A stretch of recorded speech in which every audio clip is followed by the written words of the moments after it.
Bismillahirrahmanirrahim. Pak Rahmat kehadiran berapa cabang Pak Rahmat? Kira-kira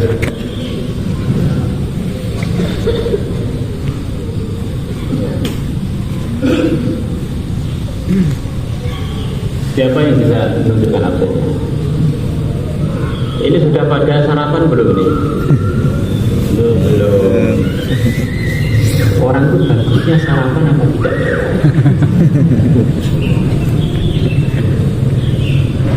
Bagaimana orang Madura ini? Betul ini? Kalau itu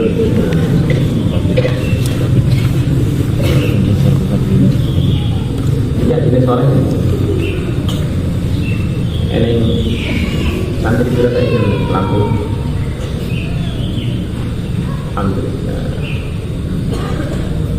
Syafi'i dimentai berapa orang? Alhamdulillah. Kang Hasan bro? 40. Gone pot ke kira lo? 400 sektor.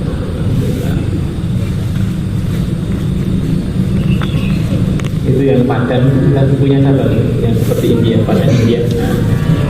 Iya, berapa jalannya? 10, alhamdulillah.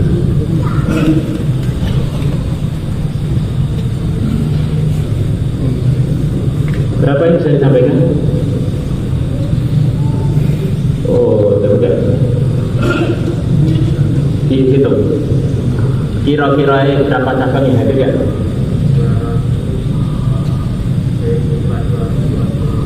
Ya.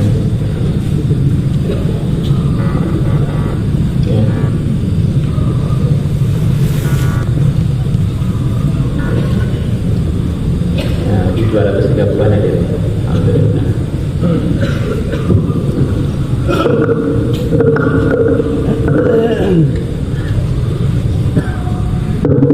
Munyap.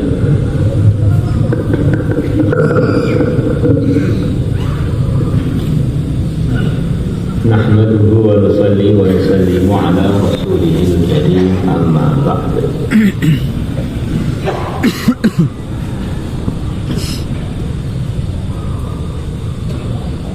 Jadi tadi pembahasan Rasulullah pernah sarapan apa tidak?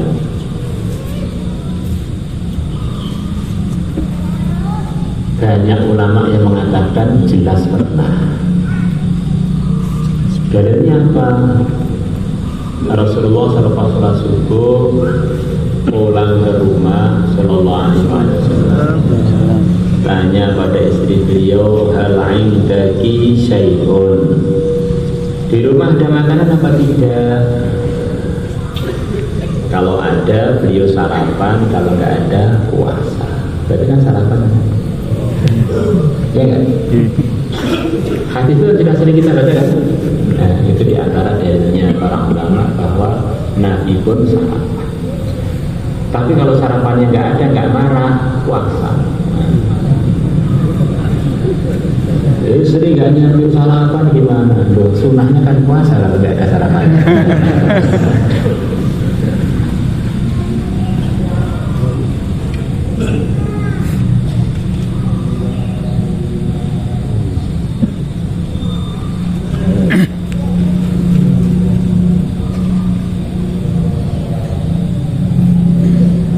Teman-teman semua, kita sebagai pengelola pesantren itu berkewajiban untuk berbeda pandangan dengan umumnya orang Islam. Dengan sebab beda pandangan ini akan menyemangati kita dalam perjuangan kepesantrenan dengan semangat yang tidak ada pada umumnya orang yang tidak punya pandangan ini. Anak kecil nggak punya pandangan bahwa nikah itu penting, maka dia hadir di majelis walimah, dia ikut acara ibunya ngiring aneh, karena pikiran anak kecil, dia sama sekali nggak berminat untuk perjuangan yang namanya perjuangan pernikahan. Tapi begitu sudah selesai takhusus, orang itu paham, pandangannya berubah. Nah, ternyata nikah itu penting. Akhirnya dia doa, akhirnya dia usaha, akhirnya dia cari mertua, akhirnya dia sampailah hari hanya walimahan, akhirnya jadilah suami, jadilah istri. Jadi orang itu kalau pandangannya nggak nyambung dengan kepesantrenan, tidak akan ada gambaran untuk memperjuangkannya. Begitu pula kalau orang nggak ada pandangan kepentingannya suatu hal, maka dia tidak akan berminat untuk memperjuangkan hal tersebut. Maka kita bareng-bareng kita ulangi lagi, posisi keilmuan itu seberapa pentingnya di dunia pesantren, di dunia Islam, di dunia manusia. Yang mulia dan besar Muhammad SAW bersabda kurang lebihnya, al-ilmu nurun. Ilmu itu adalah cahaya. Sekarang kita bisa gambarkan kalau di dunia ini tidak ada cahaya, kira-kira seberapa sulitnya hidup di dunia ini. Berapa banyak kecelakaan, kesalahpahaman, masuk rumah karena gelap gulita. Dia ini peternak ayam, ayamnya dikira istrinya, istrinya dikira ayamnya. Gara-gara di rumah gak ada lampunya, gara-gara gak ada ilmu agama, istri tetangganya dipelototi, istrinya sendiri gak dilihat. Karena gak ada nur. Kalau gak ada nur, yang ada adalah neraka.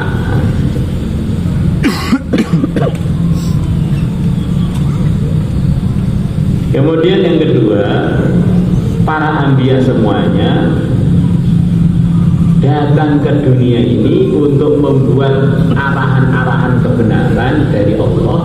Itu yang disampaikan kepada umat adalah ilmu dari Allah. Maknanya iman, amal, perjuangan, semuanya tanpa ilmu tidak ada gambarannya di otak kita. Di otak aja nggak ada gambarannya, apalagi di luar otak. Karena tidak berilmu itu maknanya tidak tahu. Kalau tidak tahu, ya bagaimana dia akan memperjuangkan perkara yang dia tidak tahu? Itu jelas. Maka semua kebaikan di dunia ini adalah cipratan dari ilmu yang dibawa oleh para nabi. Sampai orang-orang yang mau ngaji, saya cukup syahadat saja, itu pun bagian dari ilmu. Dia punya ilmu, bersyahadat itu penting untuk cari pintu surga.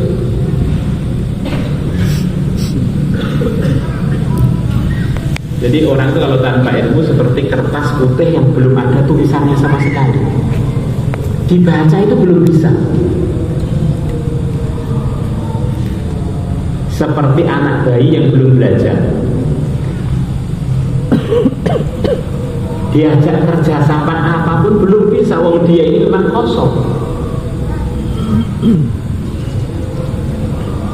Maka ada sabda Nabi yang diriwayatkan oleh Al-Imam Ghazali rahimahullah, Al-Imam Al-Ghazali rahimahullah. Beliau bersabda, innama bu'ithu mu'allima. Sesungguhnya aku diutus oleh Allah untuk mengajar. Sesungguhnya aku diutus oleh Allah untuk mengajar. Di semua kebaikan yang ada pada umat berupa iman dan amal, perjuangan, kitab-kitab, arahan-arahan kebaikan itu awalnya dari pengajaran yang mulia Nabi besar Muhammad SAW. Muncul khulafaur rasyidun, muncul asyarah mubasyarah bil jannah, muncul ashabul badar, muncul ashabul uhud, muncul ashabul hudaybiyah, muncul ashabul khandaq, muncul as-sabiqunal awwalun. Itu semuanya dari pengajaran yang mulia Nabi besar Muhammad sallallahu alaihi wasallam.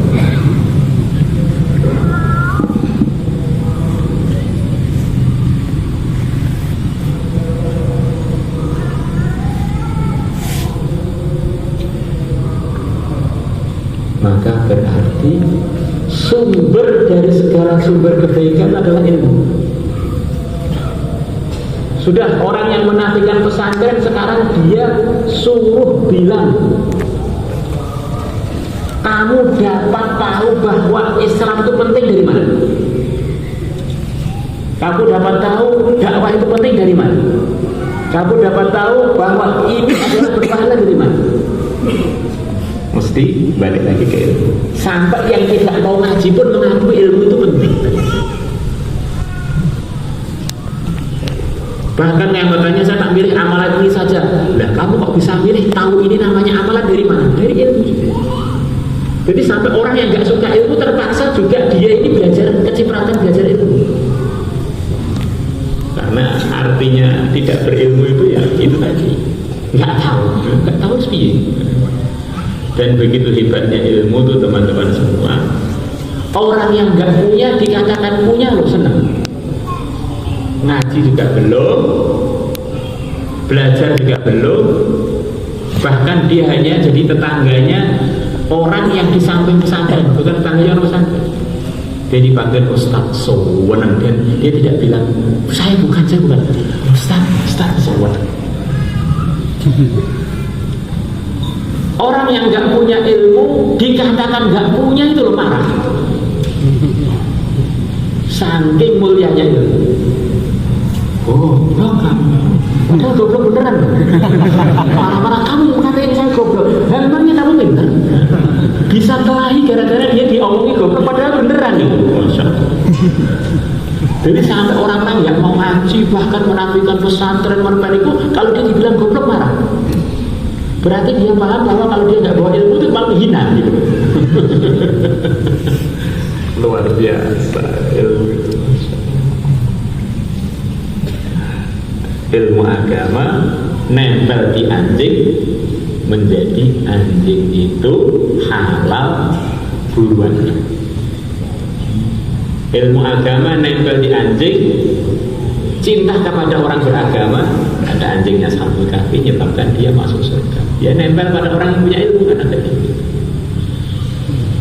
Sekarang pimpinan-pimpinan hidayah yang ada di seluruh dunia itu siapa? Para anbiya.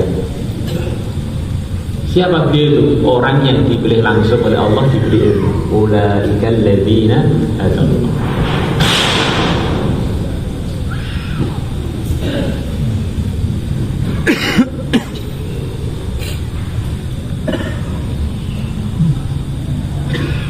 Mereka adalah orang-orang yang telah diberi petunjuk oleh Allah. Di pimpinan-pimpinan hidayah, soft awal yang maksum adalah para anbiya.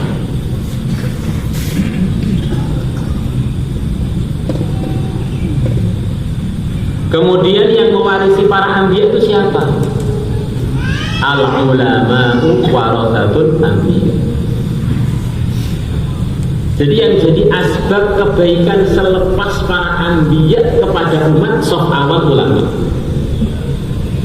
Dai Pak, dai gak bisa jadi dai tanpa belajar itu. Mau tidak kenapa? Ujung-ujungnya balik lagi yang berjasa ulama. Gak bisa. Keluar setiap tahun 4 bulan, kalau 4 bulan kurang 4 bulan lagi, tetap saja yang diperjuangkan itu ilmu dari ulama. Gak bisa lagi. Gak suka ulama, gak perlu, yang penting orang korban. Tetap saja kamu tahu korban itu penting dari ulama.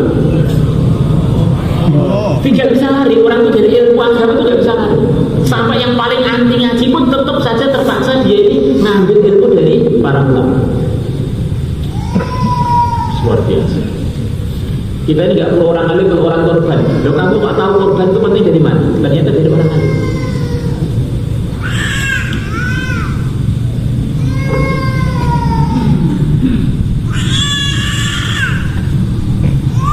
Maka harapannya kalau pesantren itu dikelola dengan serius akan memunculkan semua kebaikan, akan memunculkan semua kebaikan. Tetapi kalau pesantren itu kurang dikelola, akhirnya menjadi asbab kemerosotan dalam macam-macam bidang kebaikan.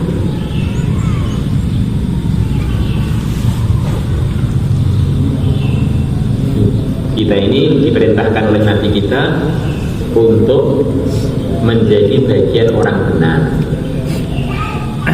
Lah orang benar itu bagaimana? Orang benar itu Nabi mengatakan kurang lebihnya umatku akan terpecah menjadi 73 golongan. Jadi memang sudah takdirnya dari sono, ujiannya umat merasa benar, sampai yang merasa benar sebagai umatnya Nabi tadi jumlahnya sampai 73. Ada yang mengatakan 73 itu sebetulnya bukan jumlah, tetapi untuk mengatakan banyak. Tidak selalu jumlahnya 73, banyak. Semuanya oleh Nabi dikatakan sataf tariku umat. Maka keseluruhannya sebagai ulama, maknanya oleh Nabi masih dianggap sebagai orang Islam itu sataf tariku umat. Ya tentu saja di sini ada beda pendapat. Semua klaim mereka, akuan mereka sesat, tidak pas, kecuali satu saja yang ikut Nabi melalui sahabat, yang ikut Nabi melalui para sahabat. Kulluhum finnar. Siapa yang selamat? Al-firqah najiyah. Siapa beliau-beliaunya? Ma ana alaihi wa ashabi, yang ikut arahan saya melalui sahabat saya. Ikut Nabi namanya ahlu sunnah. Ahlu sunnah, pemilik sunnah adalah yang mulia Nabi besar Muhammad SAW. Wal jamaah adalah jamaatus sahabah, maksudnya sahabat-sahabatnya yang mulia Nabi besar Muhammad SAW. Ini sudah jelas bahwa yang ikut Nabi adalah ahlu sunnah wal jamaah. Coba kita renungkan, yang ikut Nabi adalah ahlu sunnah wal jamaah. Jadi kebenaran itu yang memiliki bukan al-fatah, yang memiliki bukan satu kelompok, yang memiliki kebenaran adalah ahlu sunnah wal jamaah.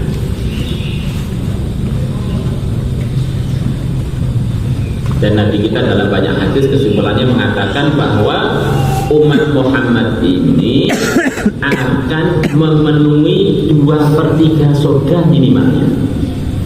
Dalam hadis Mi'raj, dalam hadis-hadis yang lain Nabi bercerita pada umat,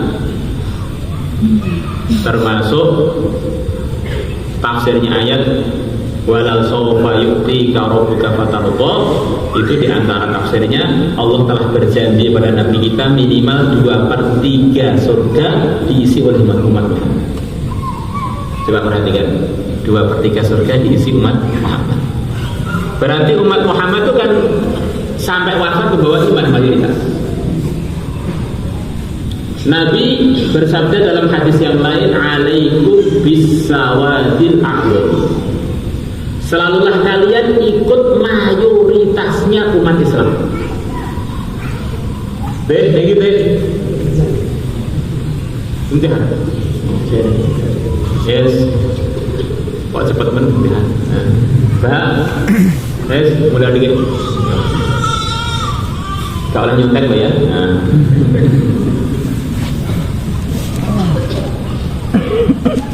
Alhamdulillah.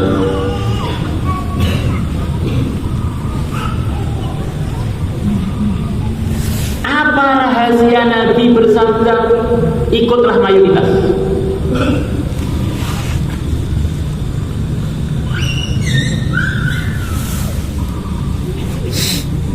Sekarang kan orang kan mengklaim saya ini mayoritas itu siapa? Yang dimufakati ulama Ahlussunnah siapa?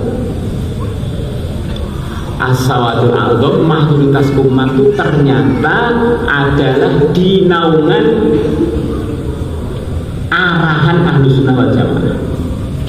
Yang mana yang dimufakati pasti bagian dari Ahlussunnah wal Jamaah yang berakidah Asy'ari atau Maturidi atau mengikut salah satu mazhab dalam urusan akal. Sekarang ini standar kebenaran yang semua orang pesantren harus paham pentingnya ngelola pesantren dengan baik. Dengan sebab ikut mazhab Asy'ari, mayoritas orang seluruh dunia tidak keliru di dalam menuhankan Tuhan, tidak berkeliru bersikap dengan para utusan-utusan Allah yang diringkas dalam akidah 50. Indonesia, Malaysia, Thailand, Filipina, Kamboja, mungkin mayoritas Mesir, Yaman, sudah 7, mana lagi? Negeri-negeri besarnya umat Islam, negeri-negeri besarnya umat Islam, mereka dalam naungan Asy'ari. IPB sekitarnya naungan Maturidi, tetap saja.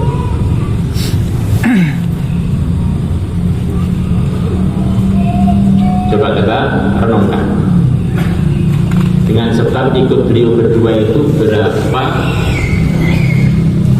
orang Islam telah menjadi benar akidahnya? Mungkin 90 lebih persen berakidah antara Asy'ari dan Maturidi. Kalau orang nggak ikut sawadul a'dham ini, walaupun ikut gerakan apapun, nanti malah keliru bersikap dengan para anbiya, keliru bersikap. Ini sudah kurikulum standar. Kalau ingin berakidah benar, kita harus memahami akidah 50-an. Sifat wajib bagi Allah 20, sifat mustahilnya 20, sifat jaiznya 1, sifat wajib bagi para anbiya 4, sifat mustahilnya 4, kemudian sifat jaiznya 1, total 50.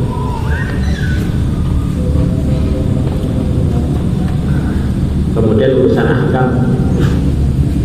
ahkam, berapa ratus juta orang, mungkin mayoritas, mungkin hampir sepertiga umat Islam itu ikut arahannya Imam Syafi'i. Coba se-Indonesia yang nyatukan kita itu siapa?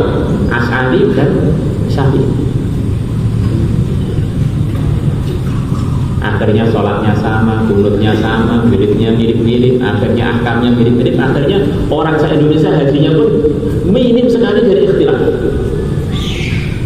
Masya Allah, paling ikhtilaf urusan kepengurusan. Masya Allah.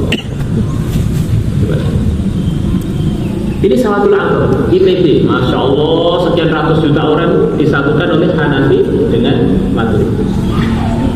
Kemudian Afrika secara umum disatukan dengan Maturidi dengan Maliki, umpamanya, atau Asy'ari itu beberapa hal yang bagian, karena seperti Asy'ari bagian Afrika.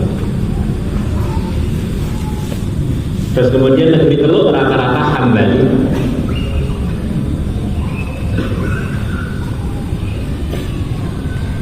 Maknanya yang disabdakan Nabi jadi nyata bahwa memang mayoritas umat Islam itu sudah terarah dengan arahan Ahlussunnah wal Jamaah yang dipimpin oleh para imam yang sebagian telah disebutkan.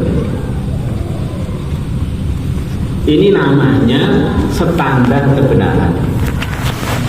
Gerakan apa saja selepas itu harus diukur dengan akidahnya benar enggak, ikut mazhab apa tidak.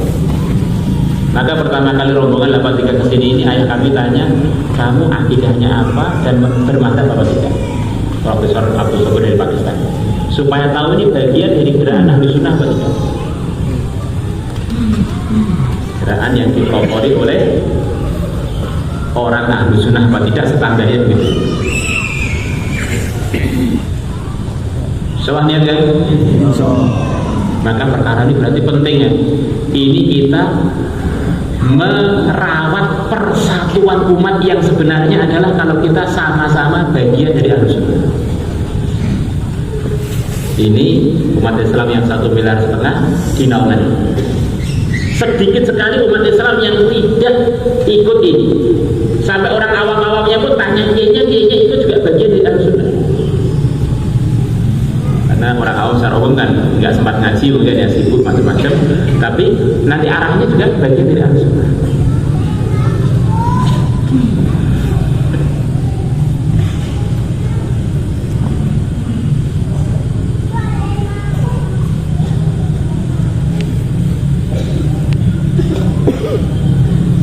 La ilaha illallah.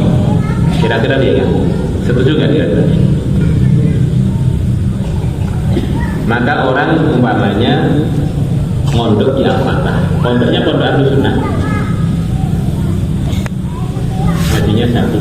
Tapi kalau itu nggak dipraktekkan dalam kehidupannya, ya berarti belajar Ahlussunnah, tapi dia bukan bagian yang praktek Ahlussunnah.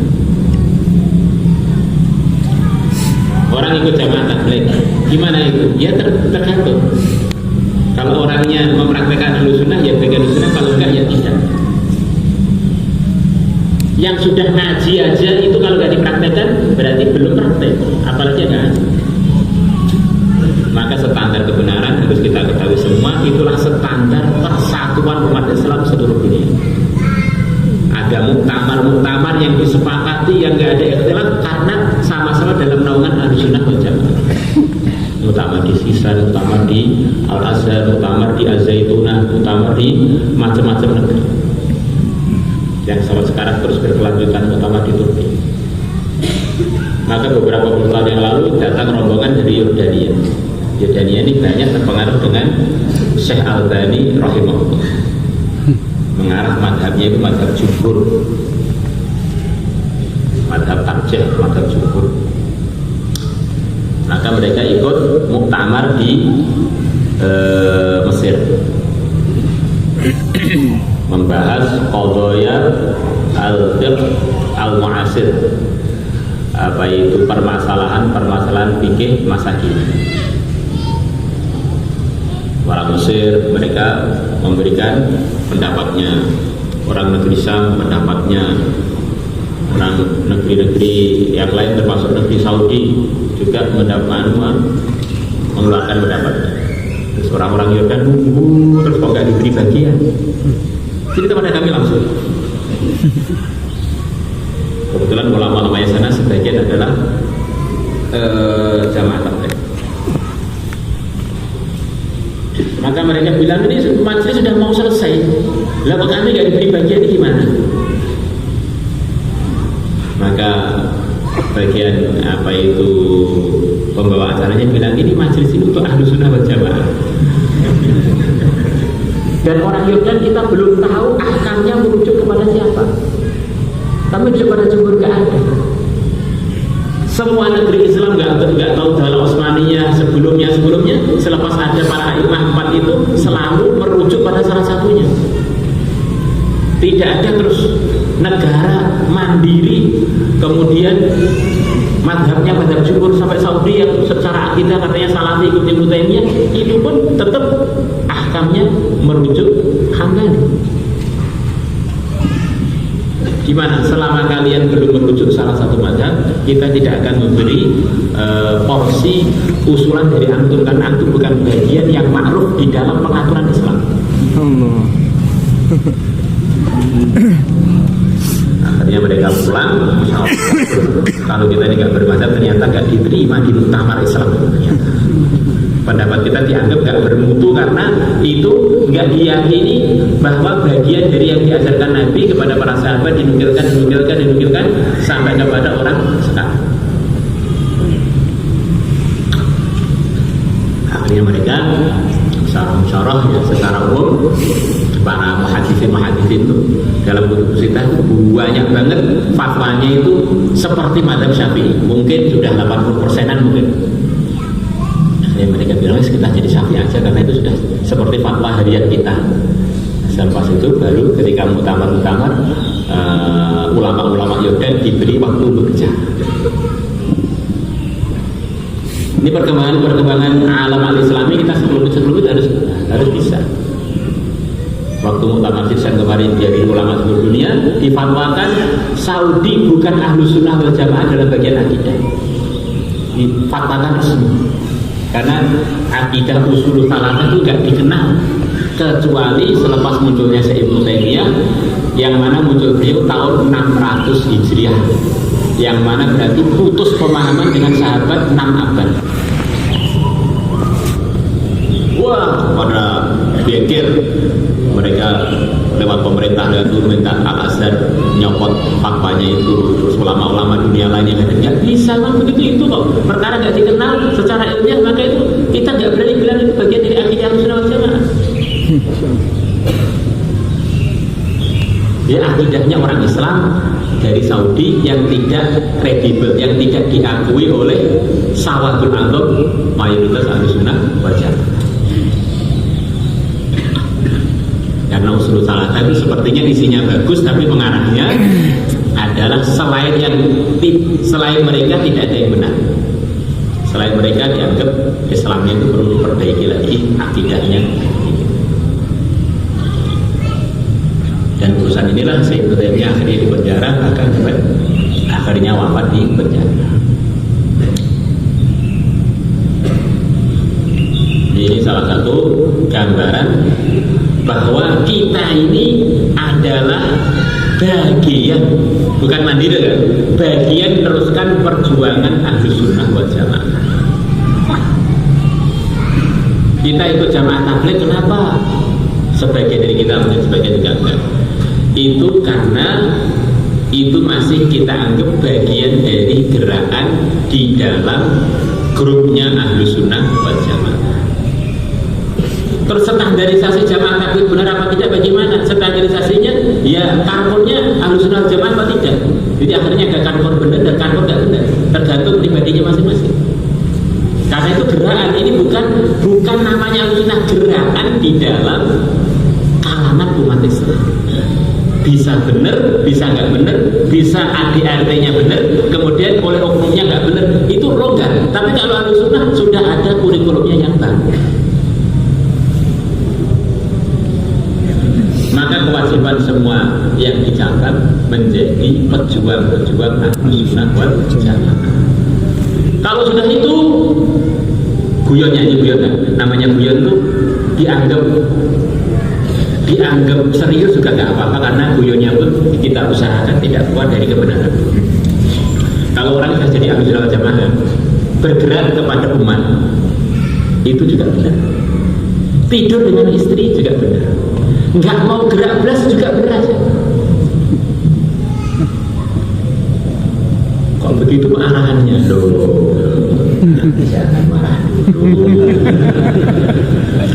Kan Ahlussunnah wal Jamaah itu Nabi dan para sahabat.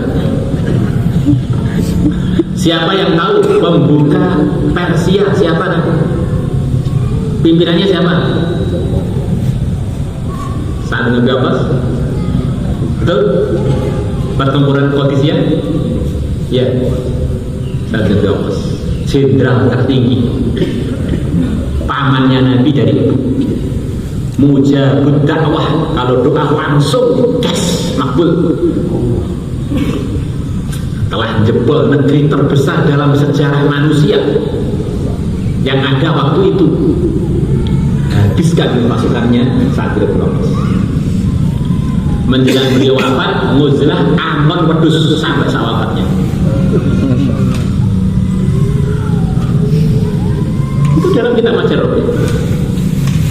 Kalau urusan kondang-kondang saya sekarang pengen ikut arahan Nabi. Orang yang disukai Allah adalah orang takwa, yang tidak dikenal, yang ikhlas. Saya pengen daftar itu. Kalau kondang-kondang sudah. Sekarang bagaimana? Enak kan kalau ngaji itu? Jadi tidak gampang seudzon dengan orang Islam. Asalkan dia nggak maksiat, mau muzlah kah, mau nggak ketemu orang kah, mau ditaskir nggak mau ditaskir, asalkan Ahlussunnah, surga semua. Akhirnya kita ini lihat orang Islam itu dengan husnudzon wali, ternyata ini, masya Allah. Bahkan yang asalkan beriman ya, bahkan yang belum mau ke masjid, bahkan mungkin masih beriman dengan maksiat, ini juga bagian dari yang membawa kunci surga. Yang mana kalau di dunia hanya tinggal satu dia, tok, dunia nggak jadi kiamat. Walaupun mungkin gempa sana gempa sini karena dia juga nggak benar kan ya. Tetapi nggak kiamat. Jadi maknanya orang iman itu nggak ada yang nggak bermanfaat untuk dunia. tidak ada yang nggak bermanfaat untuk kita. Enak kan? Nah, ini kita longgarkan biar longgar. Jadi satu arahan apa tidak? Itu terlalu deso. Orang pesantren bilang itu terlalu deso. Peresmian dalam Al-Quran bukan satu arahan. Innamal mu'minuna ikhwah. Semua orang iman adalah saudara. Dan orang iman itu bagi orang pesantren kan yang muktamad adalah orang yang mengatakan la ilaha illallah sudah bagian dari orang beriman. Maka innamal mu'minuna ikhwah itu melonggarkan kita semua yang mengatakan la ilaha illallah teman kita. Tapi kalau muslim standar Al-Quran terjadi dalam satu ayat atau dua, itu adalah tingkatan yang lebih sempurna melebihi iman. Karena muslim itu seperti kita pelajari, rukun Islam ada 5, harus mengumpulkan iman dan amal. Rukun Islam ada 5, pertama iman, kemudian amal. Jangan ikut-ikutan orang pesantren dengan dalil yang terlalu sedikit, dalilnya satu ayat tok. Apa itu? Qalatil a'radu amanna qul lam tu'minu walakin qulu aslamna walamma yadkhulul imanu fi qulubikum. Ini berarti mukmin itu lebih tinggi dari muslim. Itu satu ayat tok yang itu dipahami oleh para mufassirin bahwa yang khusus ayat ini kalau Islam dengan iman satu ayat memang iman lebih tinggi dari Islam. Karena Islamnya di situ artinya adalah ingkiat atau tunduk. Imannya itu artinya percaya. Kamu baru tunduk dong, pura-pura tunduk ikut Islam, sebetulnya hati kamu belum iman. Tapi kalau secara hukum di ayat-ayat yang lain, gelarnya Nabi kita belum muslim. Wa ana minal muslimin. Aku Nabi Muhammad bagian dari orang Islam. Inna sholati wa nusuki wa mahyaya wa mati lillahi rabbil la syarika lahu wa bidzalika umirtu wa ana minal muslimin. Jadi selepas orang korban harta ini semuanya itu adalah baru lulus jadi muslim. Tapi kalau orang iman, la ilaha illallah mukmin. Iya. Percaya nggak? Tenang. Terus orang diperintahkan untuk iman dengan sebenar-benarnya, suruh mati jangan sekali-kali mati kecuali dalam kondisi apa? Mukmin apa muslim? Muslim. Ya ayyuhalladzina amanu taqullaha haqqa tuqatih wa la tamutunna illa wa antum muslimun. Bukan mukminun, kalau mukminun la ilaha illallah sudah selesai. Jadi kalau muslim kumpulkan iman dan amal. Nabi Ibrahim yang begitu hebat, Abul Anbiya, apa gelarnya? Inna Ibrahim kana ummatan qanitan. Sesungguhnya Nabi Ibrahim adalah umat. Satu orang karena memikirkan umat maka dikatakan umat. Atau satu orang tapi harganya seperti satu umat. Qanitan yang taat kepada Allah, hanifan yang selalu condong kepada kebenaran, musliman yang tunduk kepada Allah. Gelarnya Nabi Ibrahim apa? Muslim. Kemudian gelarnya para anbiya alladzina aslamu, orang-orang yang telah muslim. Orang-orang beriman diperintahkan apa? Di antara perintahnya Allah untuk orang beriman supaya jadi muslim yang sempurna. Ya ayyuhalladzina amanu dkhulu fis-silmi kafah. Wah, masih banyak lagi yang hadir di otak sementara sebagian itu.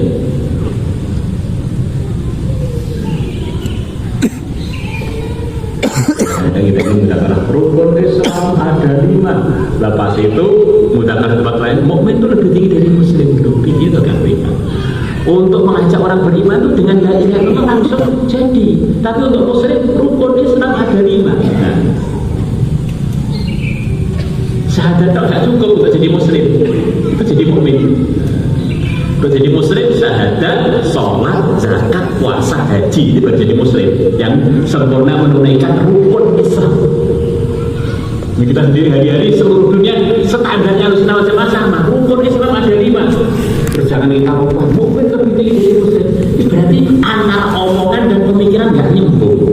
Berarti perlu disembuh ini biaya caranya. Masuk akal nggak? Ya harus begitu, nggak begitu berarti kuali. Sekarang ini banyak muslim ini belum ada mukmin. Mukmin banyak, muslim yang itu perlu didaftarkan. Dan inilah gelar keistimewaannya umat Muhammad yang disebutkan dalam firman Allah. Dialah Nabi Ibrahim atau kembali kepada Allah. Dialah Allah sama muslimin yang telah menggelari kalian umat Muhammad dengan gelar muslim. Yang mana muslim ini dulu untuk gelarnya para anbiya sebagaimana tadi alladzina aslamu.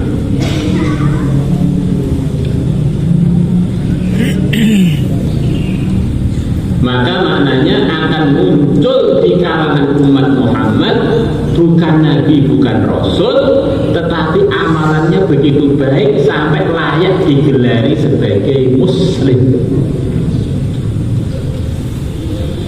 Wallahu a'lam bishawab. Nanti yang hafid bisa mengumpulkan ya, yang muslim nanti bisa ratusan bahwa muslim ternyata lebih tinggi daripada mukmin, sementara mukmin hanya 1 atau 2 ayat. Oh ternyata beda, makanya jangan ngaji lewat YouTube. Jangan ngaji lewat cerita deh, guyon. Akhirnya kita longgar pada orang Islam, saudara semua. Ternyata orang Islam sudah dipersatukan. Jangan sampai saya ini katanya buat gerakan, ternyata malah mecah belah Ahlussunnah wal Jamaah. Terlalu GR rasaannya, ayo bersatu. Kalau itu bersatu ikut mazhab itu sudah bersatu umat itu. Yang ada sekarang mufakatan untuk memperjuangkan yang dimufakatan. Dalam pelajaran kita sudah berbeda. Umat Islam itu ujiannya memperjuangkan yang tidak disepakati, sementara yang disepakati jarang diomong. Kalau umpama yang diperjuangkan, yang disepakati umat Islam tambah bersatu.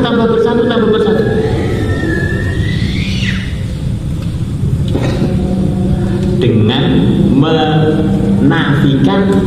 menafikan golongan kita dulu. Kita bagian dari Ahlussunnah. Yang disepakati Ahlussunnah namanya syahadat. Terus kita ngajak orang, ayo syahadat, iman kepada Allah, iman kepada Rasulullah, iman kepada Allah, nggak ada ikhtilaf. Memperjuangkan yang dimukakan. Kemudian sholat, terus nggak ada orang Islam yang nggak tahu sholat itu penting. Memperjuangkan pentingnya orang Islam itu memperhatikan pembayaran zakat fitrah atau zakat mal, atau zakat tijarah, zakat ziraah. Nggak ada yang menganggap ini gerakan itu sesat. Benar-benar memperjuangkan yang telah disepakati. Urusan puasa Ramadan, urusan haji, bagian dari haji adalah umroh. Nggak ada ikhtilaf. Urusan rukun iman yang 6 nggak ada ikhtilaf. Kenapa umat Islam itu ikhtilaf? Karena yang difatwakan berbeda-beda, justru itu yang diperjuangkan mati-matian sampai lupa yang dilupakan. Dan itu manusianya umat memang begitu. Itu sudah disampaikan Nabi bahwa fa innahu may ya'ish ba'di fa sayara ikhtilafan katsiran. Sesungguhnya nanti orang yang umurnya panjang selepas wafat itu akan melihat umat itu akan banyak perbedaan. Itu sabda Nabi itu harus benar dan mesti wujud. Kalau kita pengen ngajak persatuan, caranya satu.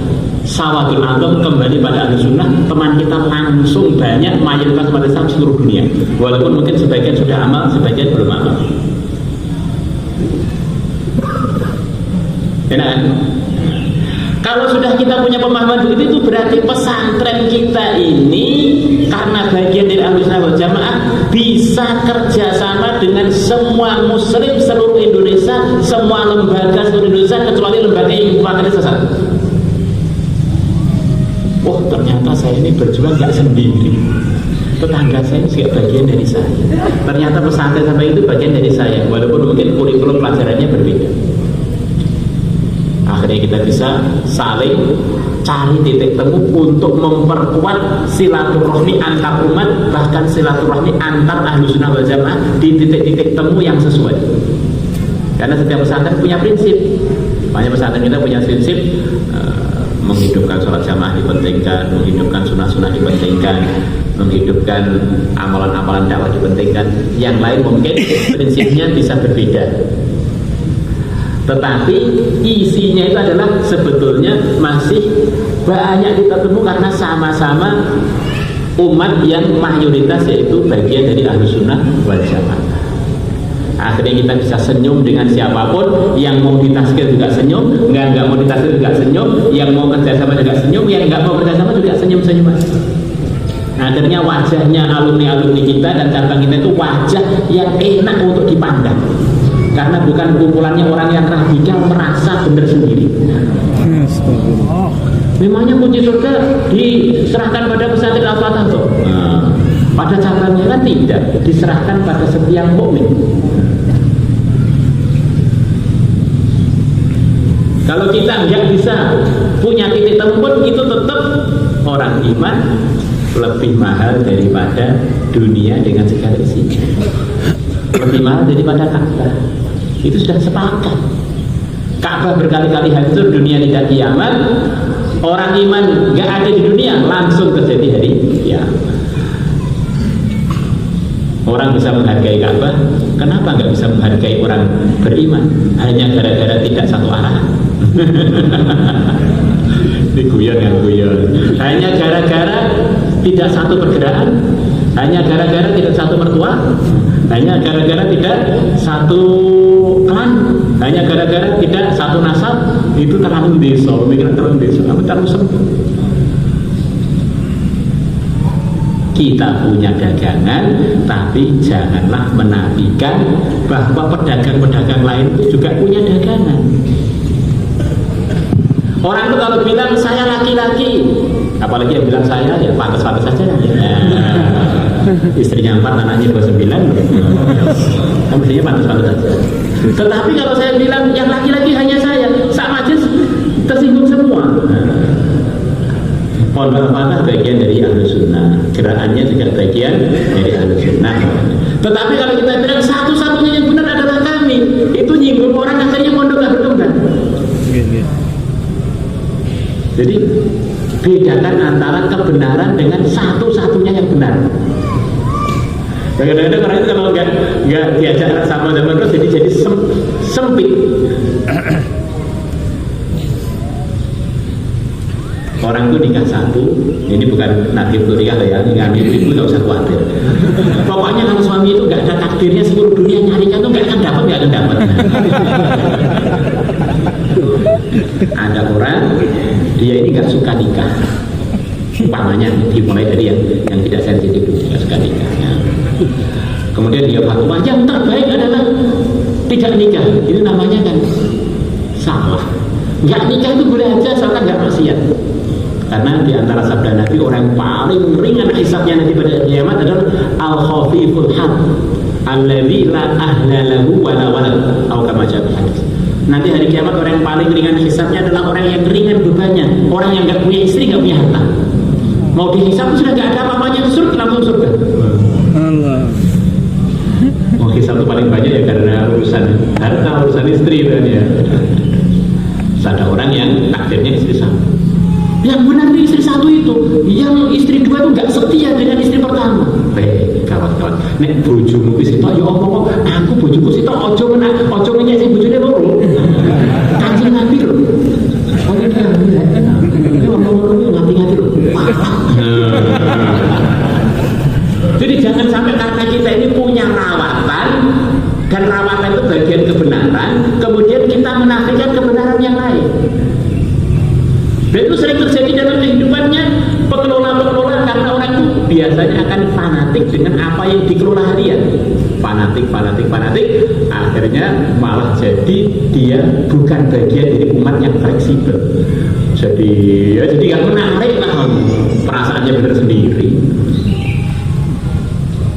Lah kenapa kamu kok dagang terus memajangkan dagangan kamu? Ya biar saya banyak-banyak. Bukan saya menafikan pedagang yang lain. Saya tahu di Temboro sudah banyak penjual koko, penjual jubah sudah tahu. Dan saya tidak menafikan mereka, tapi saya punya toko ini mau saya kelola dengan baik supaya saya dapat laba. Saya tahu madrasah-madrasah Ahlussunnah di Indonesia, bahkan di seluruh dunia saya sudah banyak. Kenapa saya kelola cabang Al-Fatah? Biar saya dapat laba akhirat, biar saya dapat keuntungan, biar saya punya jariah, saya dapat bagian dari pejuang-pejuang Ahlussunnah wal Jamaah. Akhirnya kefanatikan kita dengan pondok kita, dengan cabang kita, tidak menafikan penghargaan kita kepada umumnya Ahlussunnah. Akhirnya kita ini bagian dari pemersatuan. Akhirnya kita ini bisa muncul di majelis tahlilannya kiai siapa, bisa muncul di majelisnya siapa, habib siapa, bisa muncul di tempat bahsul masailnya Nahdlatul Ulama, bisa muncul di pamnya MUI, bisa muncul begitu itu, karena kita memandang kita ini kan bagian dari perjuangan Ahlussunnah. Maka kita ingin semua cabang yang sudah ada kemampuan harus ada interaksi dengan sekelilingnya. Nah, ini jamaah kita nih, ibu-ibu cadaran semua berkumpul dengan orang jilbaban.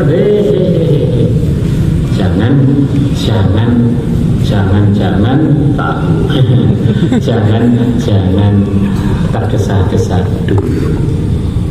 Memang kita memilih fatwa bahwa yang paling hati-hati wanita itu adalah bercadar. Itu yang kita memang kita pilih. Tetapi kita harus tahu mungkin 90% atau bahkan lebih umat Islam di seluruh dunia itu yang difatwakan dan dipraktikkan oleh para ulamanya adalah hanya jilbab saja. Termasuk mazhab Hanafi, kamu pergi ke Pakistan, India, Bangladesh, melihat orang cadaran itu mungkin hanya di markas public talk yang lain itu tidak ada. Pergi ke Mesir mungkin ya orang-orang apa itu ikhwan atau jamaah tabligh lain itu enggak.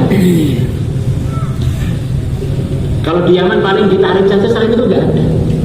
Masa gara-gara kamu memilih cadaran kemudian orang jilbaban kamu salahkan semua? Ini contohnya begitu itu. Pegang kita dengan cadaran itu, jangan sampai kita menyesatkan orang yang jilbaban. Itu kan lucu kan ya. Itu bisa begitu, orang bisa begitu. Jadi makanya istrinya kita ini belum mau cadaran jilbaban kok ya, kamu nggak berhak untuk mengatakan dia sesat. Memangnya kamu mufti, kenapa nggak jadi mufti? Bahkan bukan itu saja, uang istri kita ajak keluar masturan, taklim masturan nggak mau, juga jangan dipaksakan. Uang istri kita itu sudah dalam koridor Ahlus Sunnah, ngapain kamu paksakan harus jadi semparan atau bagian kecil dari gerakan Ahlus Sunnah? Kemarin ada orang kawin, ini cerita nyata, apa saya ngomong apa yang dari saya tak brol kan aja. Karena tiap hari kan dicurhati orang, ada orang kawin ke sini minta dicarikan istri yang lain, sudah cerai. Kenapa? Cerai. Kita ajak taklim masyarakat nggak mau pak, saya ini belum dapat cerai 3. Astagfirullah. Kamu baru punya istri satu aja sudah dibuang-buang untuk menyalihkan lagi. Saya bilang kamu itu loh, kan kamu akun kan, sudah mulai tahun 80 sekian tahun kalah udah lama menunda, dapat istri sebentar cerai. Dan kamu tuh kalau gerak dakwah itu yang kamu dakwai akun apa bukan? Ya rata-rata bukan. Nah ya itu kadang orang lain aja loh, kamu bisa senyum, orang lain bisa hikmah. Dengan istri kamu yang udah siap mati untuk kamu itu loh, kok malah tersinggung sedikit dibuang gimana? Kenapa nggak dengan hikmah dirayu? Kalau kamu ya sudah seperti orang lain aja, kamu bisa ikut masa dengan istri sendiri yang sudah masakin, sudah kamu tunggangin macam itu, malah saya juga jalan kasar. Orang itu dengan sepeda motornya aja saya, masa dengan istri kata saya. Jadi istri kamu itu loh, ngomong ala pesantren, umpama nggak sholat gitu loh, umpama nggak mau sholat, nggak mau di program apapun, tapi dia masih ngaku iman, itu harganya melebihi dunia dengan segala isinya. Tak begitu, iyo, ojo kamu anggap kebenaran itu yang putuskan kamu, hidayah yang putuskan kamu, disok. Cari sendiri sana, kalau ada yang mau kalau bentuk begitu. Obrolan-obrolan longgar gitu dengan masukan-masukan, jangan begitu. Maka kita sebelum membahas pentingnya pesantren itu kita harus ada asas pemikiran.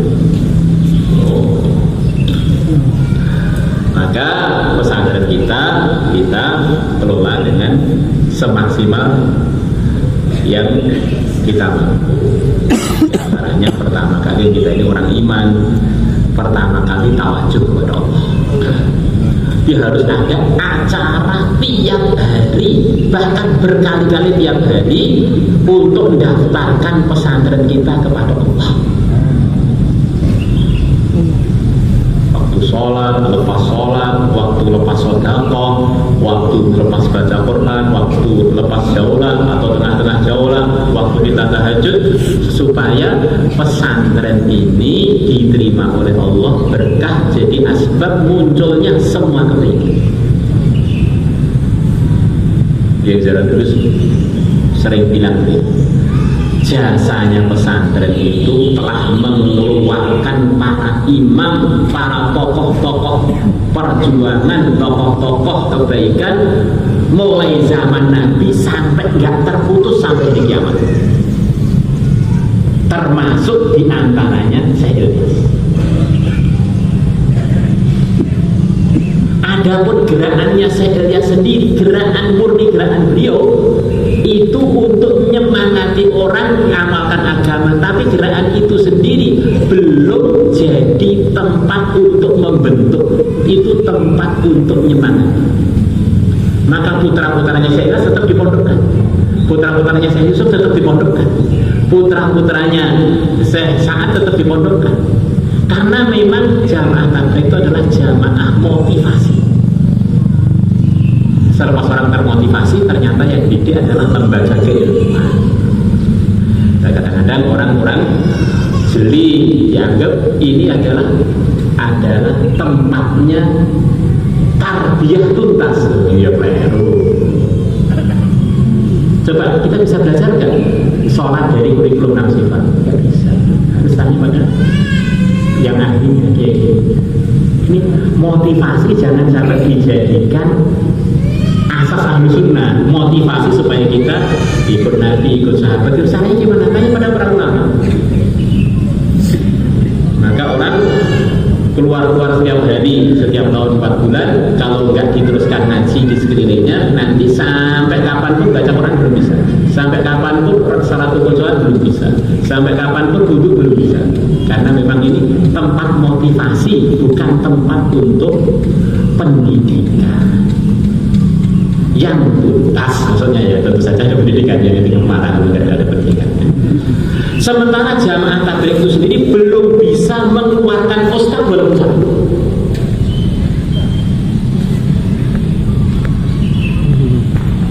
Apakah ini Pak? Ini bukan masalah tersinggung, masalah kenyataan. Ada toh orang itu ngapalkan Quran ketika ikut jamaah tabligh, ada. Begitu keluar semangat terus ngobrol. Begitu. Kalau sudah urusan tarbiyah itu jasanya pesantren. Sampai jasanya kepada putra-putranya masih sampai sekarang juga alumni pesantren. Ternyata bahwa jamaah tabligh itu adalah bagian karyanya pesantren. Bagian karya itu kan. Karena ini memunculkan gurunya saya, munculnya gurunya lagi sampai Imam Hanafi.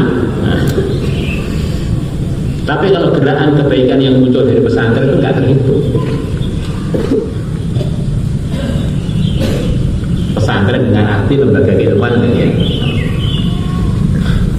Maka ada penelitian mengenai gerakan-gerakan di Indonesia, termasuk gerakan jamaah tabligh. Orang itu kalau urut jamaah tabligh belum diteruskan dengan mondok di bagian pondok Ahlussunnah, belum menyebabkan dia jadi Asy'ari, belum menyebabkan dia jadi salah satu mazhab, ya dia bagian dari anggota dan grup aktivis jamaah tabligh. Jadi keahlussunnahannya belum tampak dengan huruf saja, dengan makomi saja. Nah orang yang menganggap orang sudah masuk jamaah tabligh sudah bagian dari Ahlussunnah wal Jamaah secara pasti, itu kurang merenung, karena di situ nggak diajarkan kurikulumnya dengan terperinci. Itu motivasi. Nggak percaya renungan jadi. Maka sekian banyak orang telah berlalu hidupnya di dunia belum sempat ngaji karena terus pegang dengan pergerakan sampai akhirnya sampai wafat belum ngerti ngamal agama dengan benar karena tidak tersentuh dengan lembaga keilmuan. Benar.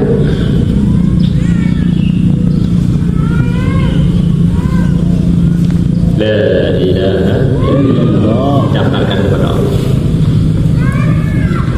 Kemudian yang kedua, pengelolaan terbagi antara Ansor dan Muhajir. Ini dua-duanya ini tidak ada yang tidak penting.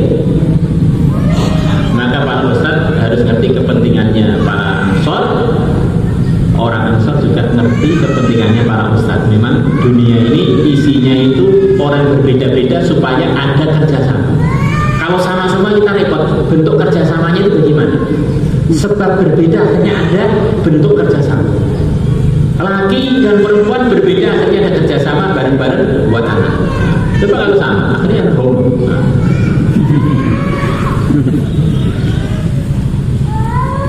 Sebab ada perbedaan adalah akhirnya ada fondasi, akhirnya ada tembok, akhirnya ada atap, ada itu. Itu karena mengkoordinasi perbedaan-perbedaan tadi akhirnya menjadi bangunan yang bisa bermanfaat. Maka di antara bentuk kerjasamanya, urusan kerjasama itu asalnya adalah dari hati. Kalau hatinya sudah ada titik temu, kerjasama badan itu akan berjalan. Tetapi kalau hatinya belum ada titik temu, kerjasama zahir itu adalah kepura-puraan saja. Di antara arahan Nabi kepada umat, siapa yang mendoakan orang lain kebaikan, Allah akan jadikan antara dia dan yang didoakan cahaya yang menyambut. Maka antara penanggung jawab itu harus ada saling mendoakan. Itu bagian kerja permanen kita di dalam kerja agama secara umum dan kerja pesantren itu. Dalam kerja dakwah, kerja jamaah tabligh itu, kalau ingin mengurangi tensi panas harus ada saling mendoakan. Dan ini dia nggak mendoakan, ngapain saya doakan? Dan kamu yang memulai gini. Nggak usah nunggu orang kan tetap orang, bukan kita. Kita ini jangan nunggu orang. Kalau saya sudah makbul, semuanya selesai di mahalah, di halaqah, di pesantren selesai. Kalau saya belum makbul, ngapain nuntut orang untuk macam-macam? Saya sendiri belum makbul. Bacakan Fatihah, bacakan Yasin. Ini saling mendoakan. Di samping Nabi bersabda, tahadau tahab. Salinglah kalian beri hadiah, Allah akan datangkan saling sayang antara kalian. Dan saling hadiah itu bisa hadiah doa, bisa hadiah materi. Hadiah materi ya walaupun apel satu sebagai tanda sayang. Nah, termasuk kita dengan suami kita, dengan istri kita, walaupun suaminya sudah suami lama, walaupun dia sudah istri lama, jangan lupa buatkan sambal. Suaminya nggak sakit mah ya, atau buatkan kopi, buatkan makan-makanan yang sehat, saling membuatkan. Kadang-kadang laki-laki itu merasa laki-laki itu harus dilayani, namanya laki-laki itu harus di atas. Itu keliru. Tidak ada yang lebih laki-laki lebih yang mulia dan besar Muhammad SAW. Beliau kalau pulang karena Rasulullah SAW fi mihnati ahli khidmat pada keluarga. Hadis Bukhari. Diceritakan dalam syarahnya, Nabi di rumah ikut bersih-bersih, ikut bantu masak, Nabi di rumah ikut rapi-rapikan, ikut menjahit yang bolong-bolong. Itu saya bilang laki-laki yang sebenarnya. Kalau perempuan, saya tak bisa dengan macam-macam kesibukannya sempat buat masak untuk Nabi, istrinya Nabi sempat masak untuk Nabi. Terus akhirnya saling terjadi kerjasama. Laki-laki yang perlu minta dilayani terus sebetulnya bukan laki-laki, sebetulnya wanita.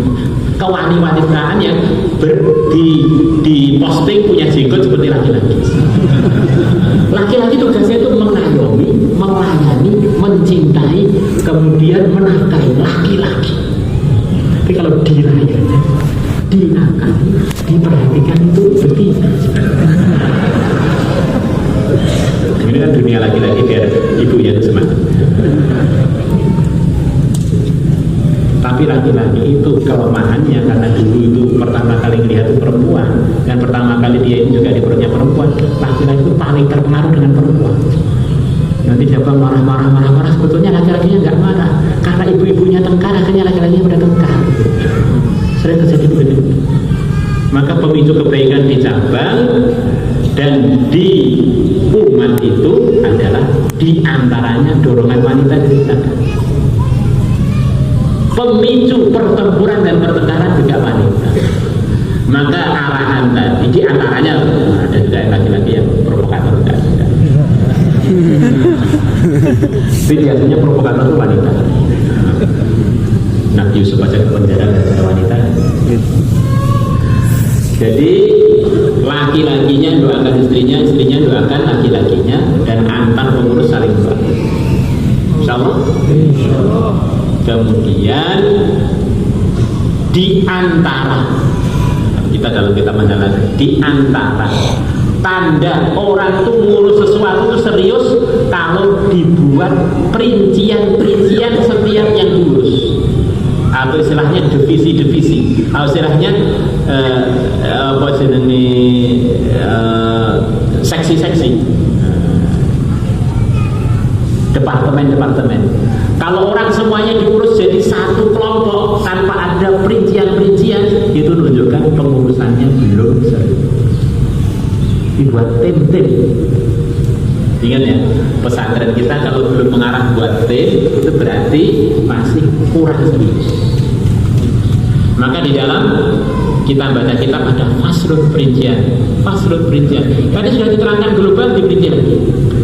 Maka kalau kita baca kitab ada diperinci, kita pikir diperinci bab urusan toharoh, bab urusan sholat, bab urusan zakat, bab urusan haji, bab urusan ini berarti serius. Maka di antara di sini untuk membuktikan serius ada tim pelajaran nahwu, tim pelajaran sholat, tim mengurus koperasi, tim untuk mengurus tamu, tim untuk mengurus bangunan, tim. Nah ini berarti sudah serius.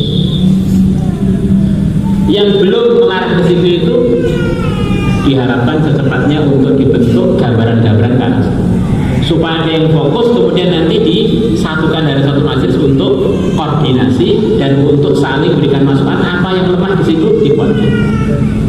Tidak boleh cabang itu semuanya hanya diurus satu orang. Nanti kalau satu orang itu sakit, cabang itu sakit. Kalau satu orang itu mati, cabang repot semua. Semuanya minimal setiap tim itu diusahakan berjamaah 3 orang. Jadi ada ulur, ada ini, saling mengetahui, saling mengingatkan dengan keyakinan kita ini bukan orang maksum. Ada orang itu diberi amanah di cabang urusan macam-macam karena sendirian, begitu ada masalah di situ nggak ada yang diajak musyawarah, akhirnya numpuk, tiba-tiba cabang sudah kolab baru ketahuan. Penting sekali, termasuk urusan pengajaran, numpuk semuanya ustadz itu sampai semua pelajaran tidak ada yang maju karena ustadznya kebanyakan fun, kebanyakan pikiran.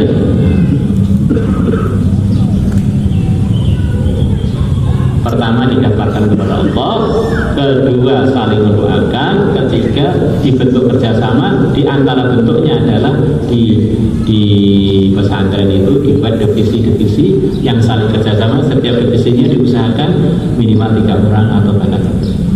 Termasuk divisi rawan di pesantren adalah divisi urusan mutu pengajaran. Santri-santri alhamdulillah 2000-an dari cabang telah datang. Putra yang terdaftar 1057 adalah putri kurang lebih juga 1000-an sudah datang. Dari situ bisa disimpulkan bahwa di antara yang lemah di cabang adalah urusan pemerataan tajwidul Quran, pemerataan baca Quran yang benar. Itu ada 2 sebab, dan ini jangan sakit hati ya. Pertama, memang membutuhkan bacaan Quran itu perlu telaten, memang capek banget. Dan jadi anak saya setoran tidak saya wakilkan pada orang, walaupun saya sudah banyak kesibukan, usaha tak dengar sendiri setiap hari. Selepas olahraga pagi sedikit dengarkan anak 1 jam sampai 1 jam setengah, mulai jam 6:30 sampai jam 7:30 minimal. Di samping istri-istri dengarkan bacaannya sudah benar-benar terus begitu. Dan itu memang seumur hidup begitu. Pertama, kalau kita husnuzon, ustadznya kurang telaten. Jadi kita harus telaten, ngulang lagi, namanya aja baca kan ulangnya terus. Bahkan ustadz-ustadz yang dulu sudah bagus bacaannya, kalau nggak dirawat cara bacanya dengan benar, nanti bisa balik seperti nggak standar lagi. Yang kedua, mungkin ustadznya waktu dikirim ke cabang belum sempat memperbaiki bacaan. Ini agak repot yang kedua. Maka belajar itu nggak ada istilah malu. Insya Allah di setiap cabang sudah ada ustadz yang bagus bacaan. Saya usulkan gitu. Maka nggak usah malu, ustadz yang sudah atau ustadzah yang sudah bagus bacaannya untuk memperhatikan teman-teman dari kalangan ustadz atau ustadzah yang belum bagus bacaannya untuk bareng-bareng ngelola pesantren kita, lembaga firman. Insya Allah. Kemudian yang keempat, pesantren kita secara umum ini sudah sepakat pengen jadi pesantren yang mandiri, yang tidak tomat kepada makhluk. Pertama kali dimulai dengan nata hati, nata amal. Selepas itu harus ada penataan manajemen keuangan pesantren. Coba antum pikirkan, ini antum pikirkan di Al-Fatah. Di Al-Fatah santri yang mungkin anggap saja 18.000, ya, gitu ya. Yang mungkin 18.000. Mana dari desa buahnya, apalagi wayahnya pada hijrah lebih banyak yang tidak. Itu yang tidak bayar 3.000. Berarti tinggal berapa? 15.000 yang minta keringanan dari 650 bayarnya di bawah 400-an mungkin 1.500. Ini dari daerah-daerah. Jadi mungkin utuhnya yang bayar full itu anggap saja 13.000. Sekarang kamu itu 650 kali 13.000 bawahnya berapa?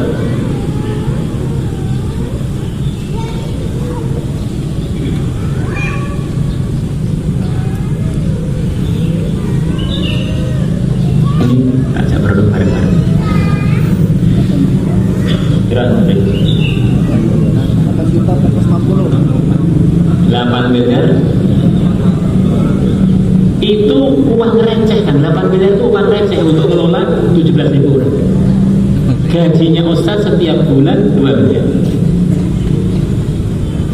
Akhirnya ini berapa? 5 miliar. Tahun ini 5 miliar setiap bulan ya. Untuk makannya santri setiap sekali masak anggap saja setiap 1 kilo untuk 10 orang. Berarti berapa? Berapa ton? 13 ton. Minimal 1 ton 7 kintal.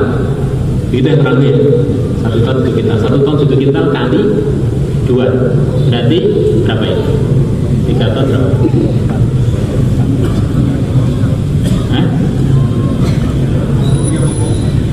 3,4 ton setiap hari belum dengan lauknya.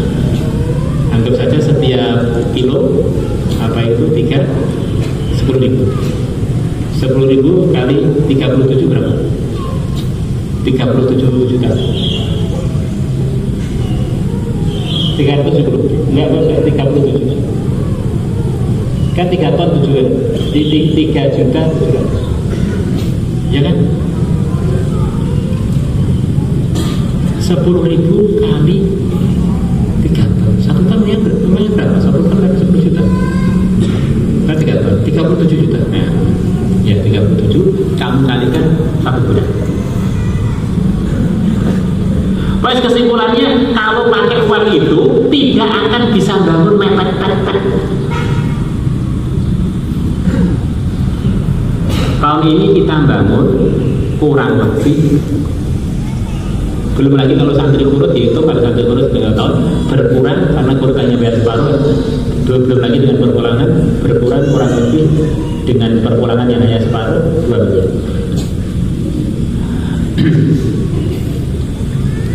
Kita bangun kurang lebih pondok putri di Tansi habis 13 miliar. Kemudian pondok putri di sini habis, ini sebentar lagi jadi 48 kelas, kurang lebih 20 miliar. Terus kita beli tanah tahun ini kurang lebih 15 miliar. Di maknanya bagi orang yang mau husnudzan itu angkanya itu banyak nusratullah ghaibiyah yang nggak perlu diceritakan secara detail. Ya.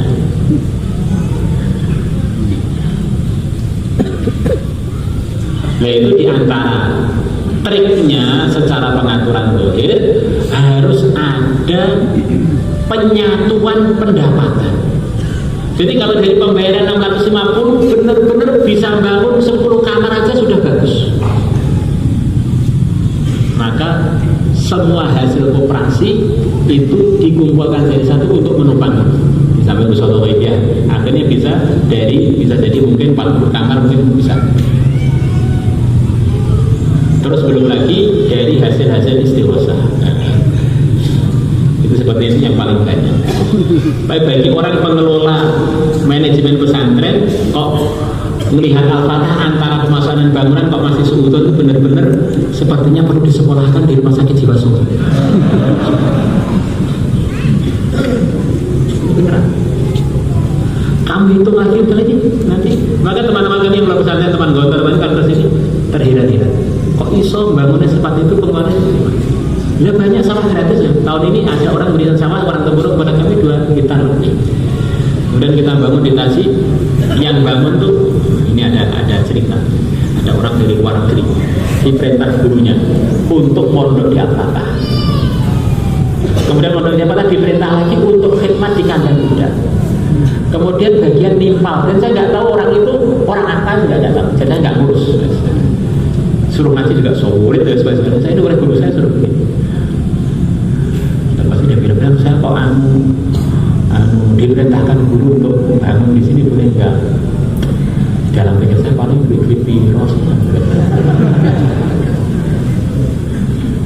Nah, nggak kelihatan punya duit das. Ternyata tiba-tiba ayahnya datang. Ternyata ayahnya itu tokoh habib di negerinya, di negeri Arab Saudi. Ternyata dia punya perusahaan terbesar di negeri Israel. Perusahaan plastik ya, plastik. Plastik terbesar bukan perusahaan terbesar yang lain, perusahaan plastik, tas kresek macam gitu. Tapi kalau di sana besar kan ya lumayan. Tiba-tiba bangun sudah mungkin memberi uang saya sampai sekarang itu sudah lebih 5 miliar. Nggak miras orangnya. Jadi dikirim Gusti Allah ada wali negeri Arab nyembuk suruh kesini suruh nimpal kuda. Di cerita-cerita yang dalam kitab itu masih ada juga kadang-kadang. Ya termasuk cerita-cerita di Al-Fatah mulai zaman Bani Siti, Ayah, Ibrahim Zeron. Saya kira itu sudah berputus. Nabi Khidir sering mampir. Ini ngomong dewe ya, Nabi Khidir sering mampir sering itu. Saya pikir ini Nabi Khidir masih mau mampir nggak tembur gelut aja ini. Akhirnya ada orang hampir juga di Jakarta datang. Saya mimpi aneh Pak. Mimpi apa? Saya ini mimpi ketemu Nabi Khidir, salam pada antum bilang saya masih di Temboro sekarang ngaji bareng anak khidmat. Oh. Lumayan. Ternyata ya masih lumayan. Baru sebelum ya 3-4 bulan itu. Ini satu gambaran bahwa kalau ditata dengan baik, harapannya pondok itu nggak perlu tomat kepada siapa. Setiap ada bantuan dari luar pondok, tim itu tanya pada pusat. Ini kira-kira berkah nggak untuk pondok? Penting. Jangan terus pikirannya nanti kalau ditanyakan ya boleh. Takdir itu kalau kita ini punya mau dapat duit tetap saja dapat. Kita sendiri kadang-kadang menerima juga duit dari beberapa lembaga bahkan dari pemerintah dengan niat untuk mengurangi hisapnya pemerintah untuk bantu jalan biarkan keperasan orang silakan. Kemudian kadang-kadang biaya operasional madrasah bos itu tidak dari bos itu setiap tahun kita terima mungkin memberikan 10 miliar.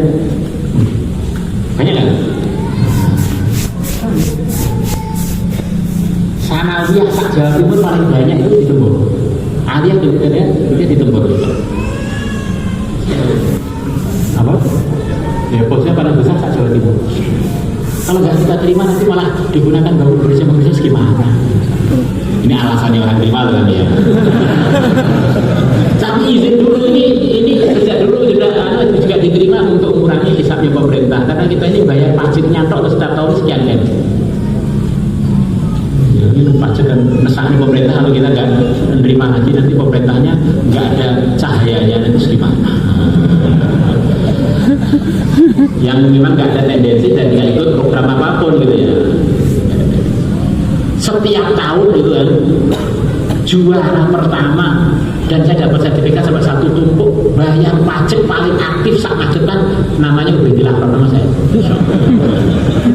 Belum Al-Fatah dapat hadiah kulkas sampai saya ini bingung mau tak makan tak dibuang juga gimana melantarkan harta tak berikan orang miskin nanti jangan-jangan jadi nakal akhirnya tumpuk aja udah nggak berani ngambil ya ditumpuk sebenarnya di dapur itu sekarang nggak tahu saya nggak terus ada yang mau apa itu buat untuk kepala makan jangan karbon tuh nggak usah digitukan aja masih banyak yang beli kok nanti apa itu diberi kulkas dari hasil pajak la ilaha illallah nanti asalnya bikin la ilaha illallah akhirnya sahurnya yang goyang diberikannya ada ustaz itu kok nggak usah diberi itu loh banyak yang bolos diberi hasil pajak dia pajak kan murni pengganti pajak ada kulkas kompor terus apa itu ya ini maksudnya satu gambaran dikelola yang baik akhirnya nanti insya Allah akan ada kelebihan dengan amanah kelebihan itu insya Allah barokah terus andaikan ada uang datang dan itu halal kita terima ada sebagian cabang sembunyi-sembunyi terima uang-uang itu dari petugas-petugas bank sekarang cabangnya ditutup oleh Gusti Allah Tuhan itu bukan kita tuangkan sendiri harus gak karuan sampai mau kita buka selalu nggak jadi kita sudah sepakat mau sini Pak nggak jadi lagi terus jadi seperti pulungnya kalau orang Jawa pulung kalau anu itu ya mungkin nur pilihannya dari Allah itu terangkat padahal itu cabang yang tertua kedua ya kedua ya tertua kedua di Samarinda. Maka ini minta kesepakatan semuanya untuk menerima dana selain yang kita kelola itu hati-hati. Kita ini pengen cabang itu kan cabang tidak kita minta setoran ke pusat kan ya. Nah, itu sudah harusnya bersyukur. Nanti kalau kita pajaki repot.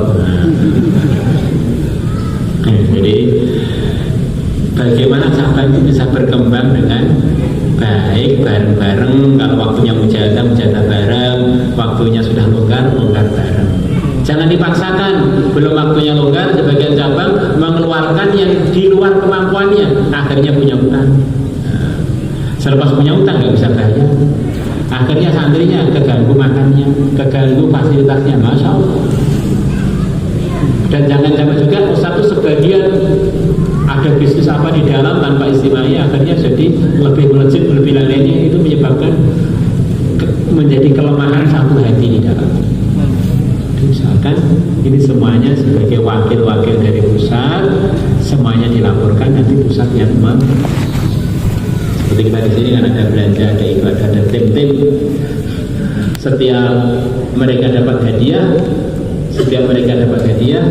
dilaporkan dilaporkan kemarin dari tim belanja dilaporkan hadiah selama 1 tahun sarung jumlahnya hampir 200 baju kaosnya berapa uangnya sekian ratus juta dari setiap belanja diberi 500.000 200.000 1 juta 1 tahun sekian ratus juta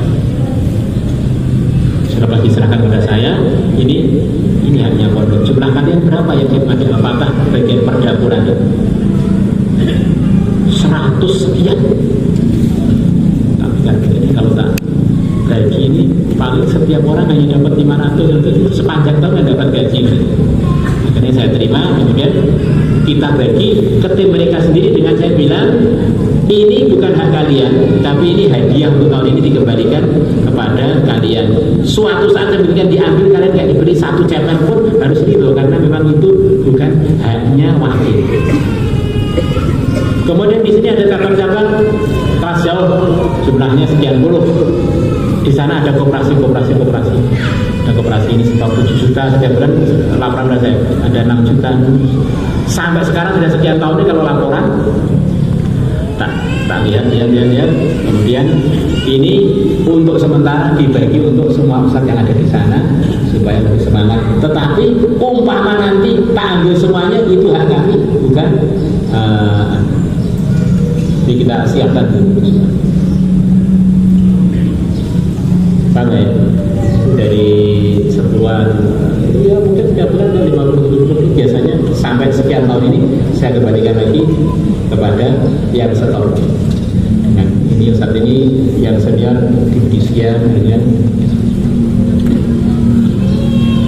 akhirnya alhamdulillah sampai sekarang bisa jalan. Insya-Allah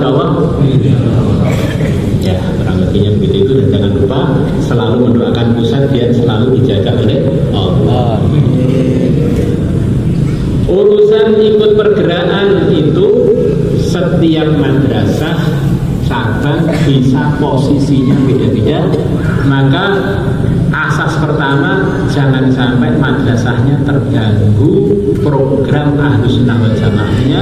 Selepas itu kerjasama dengan program-program pergerakan, setiap cabang bisa hikmahnya berbeda-beda. Jangan dipaksakan, kalau itu nggak manfaat untuk cabang untuk diteruskan bentuk kerjasamanya, dan jangan dihentikan kalau memang itu di situ bermanfaat untuk perjuangan kita dalam mengelola kepesantrenan. Setiap tempat bisa. Tapi hubungan sebagai umat Muhammad, sebagai sesama sunnah, itu yang selalu harus terjalin, itu yang permanen. Itu tidak seharusnya terkotori dengan ketersinggungan pribadi atau ketersinggungan kelompok. Karena itu adalah perintah dari Al-Quran supaya kita nganggep, meyakini semua mukmin adalah saudara kita. Katanya sebagian ulama, awal dari persatuan adalah memahami perbedaan. Asalkan itu tidak maksiat, kita harus memahami. Wujudnya semua yang hadir di sini putra atau putri karena ada pemahaman perbedaan. Saya pengen cari istri, berarti cari perbedaan untuk dicari kesatuannya, akhirnya keluar si A, si B, si C sampai sekian banyak karena memahami perbedaan. Akhirnya ada persatuan namanya pernikahan. Kita kelola pesantren dengan sebab memahami perbedaan, wali murid juga beda dengan kita, santri juga beda dengan kita cari titik temu namanya pendidikan, akhirnya muncullah persatuan namanya pesantren. Di awal dari persatuan adalah memahami perbedaan. Munculnya jamaah tabligh bisa diterima di mana-mana karena mereka cari titik temu dengan nafsu tabligh, dengan ada usul-usul dakwah, dengan ada 4 amal itu. Tapi nanti kalau dikembangkan keluar dari titik temu ini, nanti akan ada perkelahian dalam urusan kepengurusan, karena sudah mencari titik persatuan bukan persatuan. Maka kalau jamaah tabligh selama yang dibicarakan 6 sifat, usul-usul dakwahnya dijaga, 4 amalnya yang dibicarakan itu, titik tengkar itu seharusnya nggak ada. Titik tengkar kenapa? Karena perbedaannya dipaksakan untuk dipahami oleh semuanya. Maka kita mengarah yang lebih dewasa. Pertama kali persatuan dimulai dari memahami perbedaan. Pertama kali perpecahan adalah memaksakan persamaan. Benar ya? Coba kalau kita ini memaksakan persamaan, mertua kamu dengan mertua saya harus sama, kira-kira gimana? Pondok kamu dengan pondok saya harus sama. Padahal perkara itu baik, tapi kalau dipaksakan jadi tengkar. Jadi tidak semua kebaikan itu boleh dipaksakan, apalagi yang nggak baik. Ya. Coba renungkan kata-kata 2 ini, renungkan ulang-ulang lagi. Saya dengan istri itu jangan cari titik persamaan tok, titik perbedaan yang bisa dikerjasamakan. Istri kerjasama mengandung anak saya kerjasama jadi pejabatnya. Kalau itu kan bisa. perbedaan untuk dicari bagaimana mengelola perbedaan tadi akhirnya menjadi bersama kerjasama. Coba kalau kita bilang kerjasama, ta'awun, itu berarti kan memahami perbedaan. Sholat jamaah, imam dan makmum, berarti kan memahami perbedaan, satunya jadi imam, satunya jadi makmum. Coba kalau semuanya pengen jadi makmum, gak ada imam ya? Semuanya jadi imam, gak ada makmum ya? Di pertama kali persatuan yang terjadi di dunia manusia ini karena memahami perbedaan, terus gimana kelolanya biar semuanya bisa terima. Coba kita ini dengan istri, dengan anak yang suka tengkar, cari kebaikan istrinya apa yang kira-kira nanti bisa kita kelola bareng-bareng. Tidak selalu kebaikan itu sama. Kita dengan mertua kadang-kadang tengkar, coba cari titik temu dengan mertua yang kira-kira bisa dikerjasamakan. Nanti akan yang gini, jangan memaksakan persamaan walaupun persamaan baik. Mungkin kalau saya ini memaksakan persamaan, istri saya satu aja gak jadi, karena memahami perbedaan akhirnya satu ternyata masih bisa ditambah lagi bekerja sama, ternyata 4 juga gak terlalu berat. Yang dicari itu memang ya bagaimana dikelola bareng-bareng. Nah, saya di rumah ada acara tahajud bareng, ada acara setoran bareng, itu pun sering gak hadir bareng, jadi saya gak peduli, saya penting saya program. Akhirnya jangan memaksakan kondisi teman kita yang waktu itu nggak siap, kita nggak tahu ya. Yang penting kita program baik, jangan sok maksakan kehendak walaupun pengen kita itu baik. Orang itu kalau pengen orang lain sama dengan dia, ini sama aja bilang, ya Allah, saya pengen yang kelola takdir saya saja, gak usah engkau. Jadi orang itu kalau nuntut harus satu pikiran dengan kita itu lucu.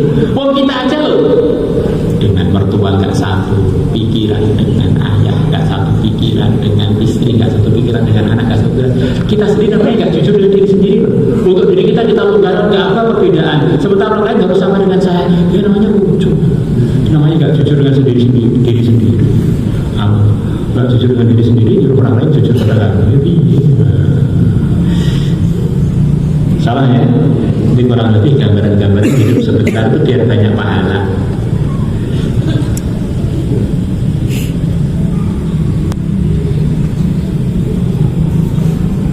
Ya kurang lebih begitu. Terus terakhir, jaga kesehatan. Di dunia ini kata Imam Syafi'i yang terpenting itu hanya 2, yang selain itu tambahan pengetahuan. Pertama, ilmu agama, ilmu fikih atau ilmu agama. Ini diperlukan oleh siapapun yang ingin untung. Tambah dia banyak ilmunya, tambah ada gambaran untuk tambah untung. Pejabat, rakyat, kaya, miskin, santri, wali murid, penanggung jawab atau makmur, amir, semuanya perlu pada ilmu agama biar dia selalu untung. Kalau ilmu-ilmu dunia itu belum tentu menguntungkan. Kadang-kadang biaya sekolahnya mahal, ternyata nggak laku.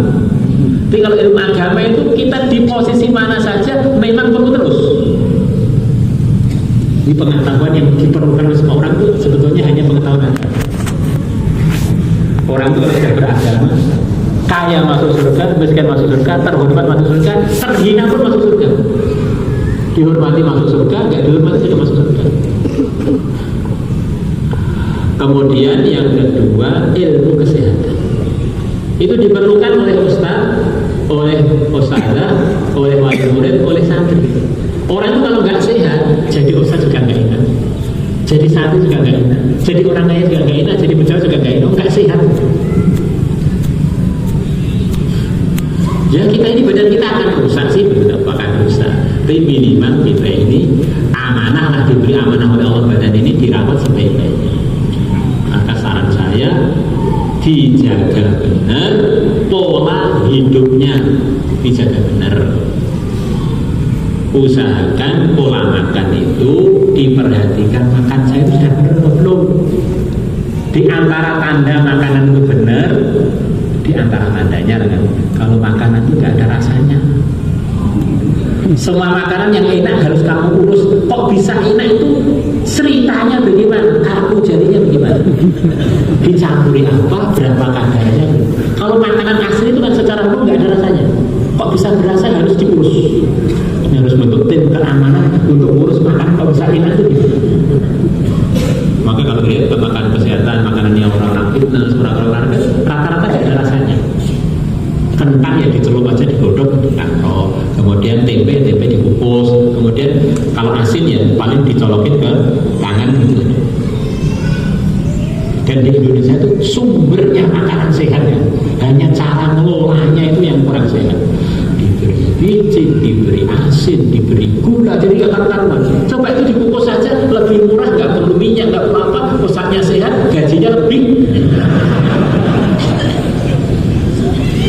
Belum jajanan-jajanan yang beredar mantap. Kita direnungi lagi, minum yang cukup, terus istirahat. Istirahat yang terbaik bagaimana sesuai dengan yang dicontohkan Nabi kurang lebihnya. Siang harus ada, usahakan harus ada qailullah.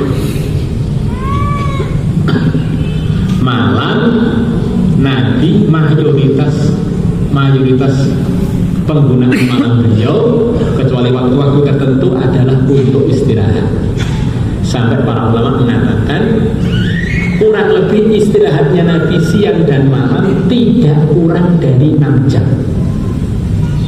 Maka banyak pesantren termasuk di Turki, pesantren mewajibkan santrinya istirahat 6 jam.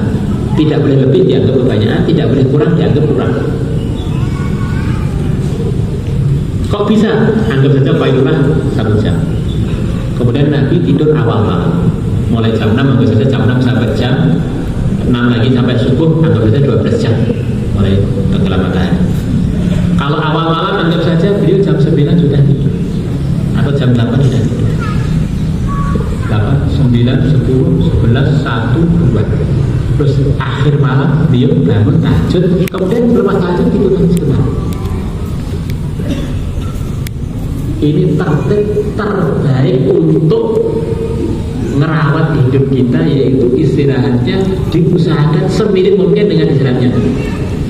Terus waktu seriusnya kapan? Waktu seriusnya waktu melek.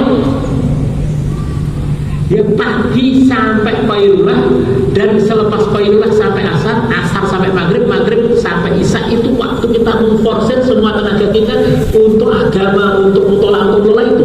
Waktu istirahat. Istirahat dengan adab-adab sunnah agar tidak berpahala. Jangan dibalik. Waktu malam banyak begadang, kemudian waktu siang waktunya efektif, kita malah banyak ngantuk. Kenapa saking panjangnya tahajud? Tahajud sing piye panjang mungkin? Panjang piye kan yang Nabi terah tenanan tahajud itu pirang jam paling. Berarti hanya begadang yang enggak jelas kadang-kadang. Ini begadang pun harus berbutuh. Begadangnya itu waktu selepas tahajud itu jam tolak lagi.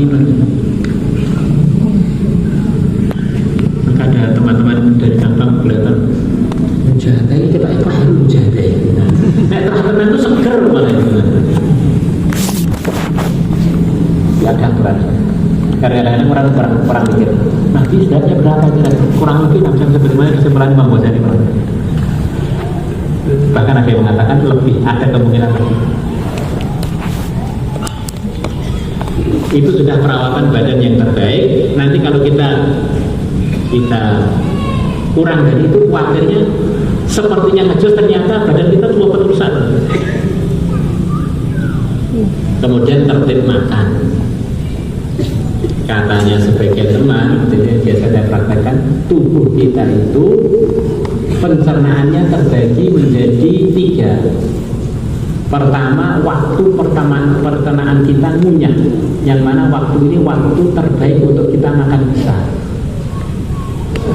yaitu mulai bodak sampai asar, mulai makan siang sampai sebelum isya, al-asar qabla isya. Kurang lebihnya makan besar yang terbaik selepas azan zuhur sampai sebelum isya, jam 12 sampai jam 8. Jam 12, 1, 2, 3, 4, 5, 7, 8. Ini waktu kalau kita mau makan besar bagusnya begitu. Nanti antum merasakan kan beda. Terus jam 8 sampai jam 4 itu waktunya tubuh menyerap makanan yang sudah masuk. Maka orang yang makan selepas jam 8 itu Masya Allah pencernaannya kasihan, ini waktu nyerap masa diisi lagi, waktu nyerap diisi lagi. Misalkan malam kalau terpaksa lapar minum air putih aja. Maka banyak teman-teman selepas di markas makan khidmat malam badan cukup terusan karena memang clear. Terus mulai jam 4 sampai jam 12 itu waktunya pembuangan seluruh dunia. Pokoknya kalau jam 4 sampai jam 12 ngantri di WC. Itu normalnya orang. Jadi orang itu pembuangannya waktunya 2 itu normalnya mulai jam 4 pagi sampai jam 12 siang. Kalau orang malam 2, siang 2, masak 2, berarti makannya gak karuan. Ditanda makan kita itu benar kalau 2 kita itu antara jam 4 pagi sampai jam 12 siang. Nah itu kalau kita sarapan, kalau bisa sarapannya bukan yang terlalu berat. Kalau kita pengen makan berat, kalau saya sendiri sarapan biasanya minum extra food 1 sendok, kemudian makan buah, terus makan putih telur 3 sampai zuhur, lepas zuhur baru makan besar. Nggak ada karbohidratnya. Saya makan karbohidrat itu kentang atau nasi biasanya antara zuhur sampai isya. Itu biasanya sekali, yang lainnya sayur, buah, protein paling murah ya putih telur. Iya kan kira-kira itu juga. Coba kamu kerjakan kan, insya Allah nanti pertemuan tahun depan lebih kurus yang merasa cukup. Setiap hari misalkan ada olahraga minimal setengah jam sempurna minimal.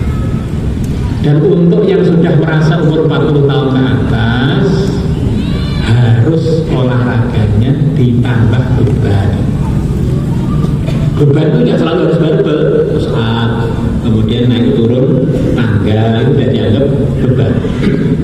Karena tubuh kita selepas umur 40 itu setiap tahun ototnya akan hilang 1%. Dan otot tubuh kita itu hanya paling 20%. Hampir bisa dipastikan, apalagi ibu-ibu yang memang suka melahirkan itu gampang sekali tubuhnya itu tulangnya ngeropos. Maka lebih perlu olahraga putih daripada putra. Jadi dipastikan kalau orang nggak olahraga walaupun dia nggak sakit, selepas umur 40 nggak ada olahraga, umur 55 sudah KKN, kiri kanan luntur, sudah miring-miring karena tubuhnya sudah nggak ditopang oleh otot. Jadi keliru sedikit tidur bisa patah tulangnya, itu sudah nggak ada pembungkusnya. Justru kalau umurnya itu 40 ke atas malah justru lebih wajib olahraga melebihi waktu muda. Nyampul kan atau apa, atau punya barbel berapa, atau seberat 20 kilo.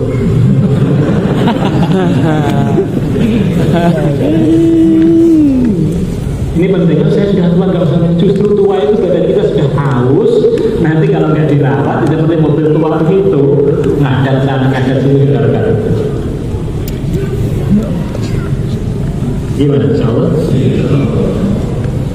Nabi kita dalam riwayat Tabarani beliau jadi Nabi kan umur 40 ke atas. Kelihatan beliau pas nggak pakai baju, kelihatan perut beliau seperti ada batu-batu yang disusun.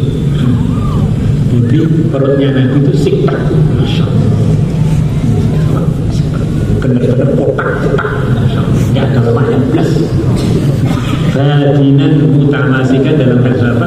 Berisi dan nggak ada kendornya. Padahal itu sudah 40 tahun ke atas semua sampai 55. Begitu umur 55 ada perintah jihad maju perang, beliau umurnya 55 sampai wafat umur 63. Di umur 65 itu sudah malah masuk medan pertempuran. Sudah 55 sudah merokok semua, bukan waktunya maju, soft depan. Allah. Ya Rabbi. Karena jadi ustadz perasaannya ilmuwan pertama itu ya para anbiya. Kita ini hanya jiplak-jiplak tok, mestinya itu semangat. Ibu-ibu juga itu penting sekali, jadi itu diusahakan setiap hari itu minimal naik turun lututnya itu 50 kali. Itu kalau dihitung kurang lebihnya kalau kita sholat 5 waktu baru 17 kali. Kemudian ditambah sholat rawatib itu anggap saja 10 rakaat ya, berarti 27. Kemudian ditambah sholat tahajud 11 rakaat berarti 38. Kemudian sholat duha 4 rakaat berarti 42. Masih kurang ditambah sholat tasbih 4 rakaat 46. Kemudian tambah lagi ya, awabin 6 rakaat. Nah, itu minimal sholat sunnahnya begitu itu. Kalau itu nggak istiqomah olahraga aja deh. Minimal supaya lutut kita ini masih bisa dipakai, masih bisa pakai WC jongkok. Jangan baru umur 40 WC-nya sudah nggak bisa pakai WC duduk. Masya Allah, speaker. Ini untuk ibu-ibu penting itu, Masya Allah, karena bebannya lebih berat. Bawa anak, bawa suami juga.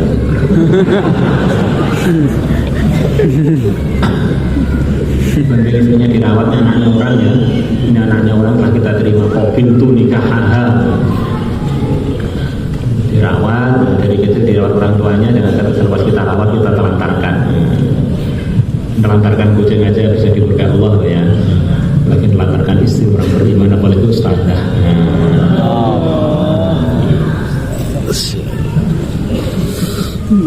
Ini latihan makanan murah meriah sehat, dikurangi rasa-rasanya tadi.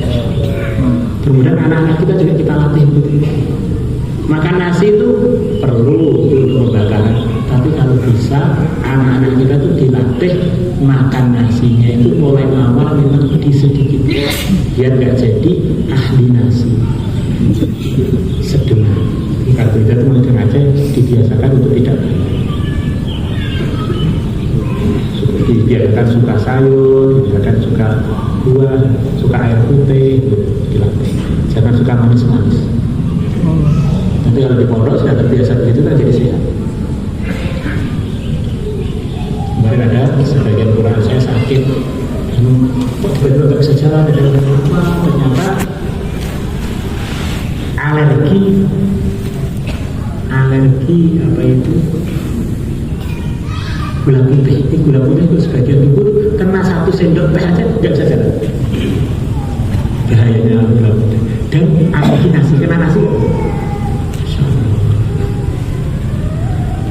Maka kadang-kadang kita ini lemas, bingungnya. Coba tinggalkan nasi putih dulu dan gula putih. Kok ternyata jadi enak? Oh ternyata saya ini nggak cocok dengan nasi putih dan gula putih. Nah makanannya apa? Banyak tempe, banyak kentang, banyak tahu, banyak yang dikukus, yang digoreng.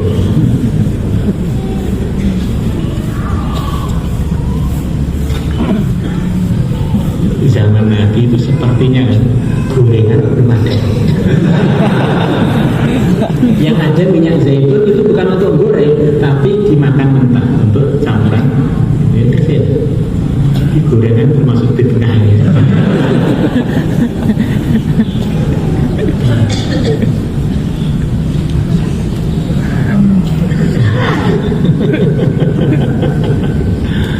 Alhamdulillah.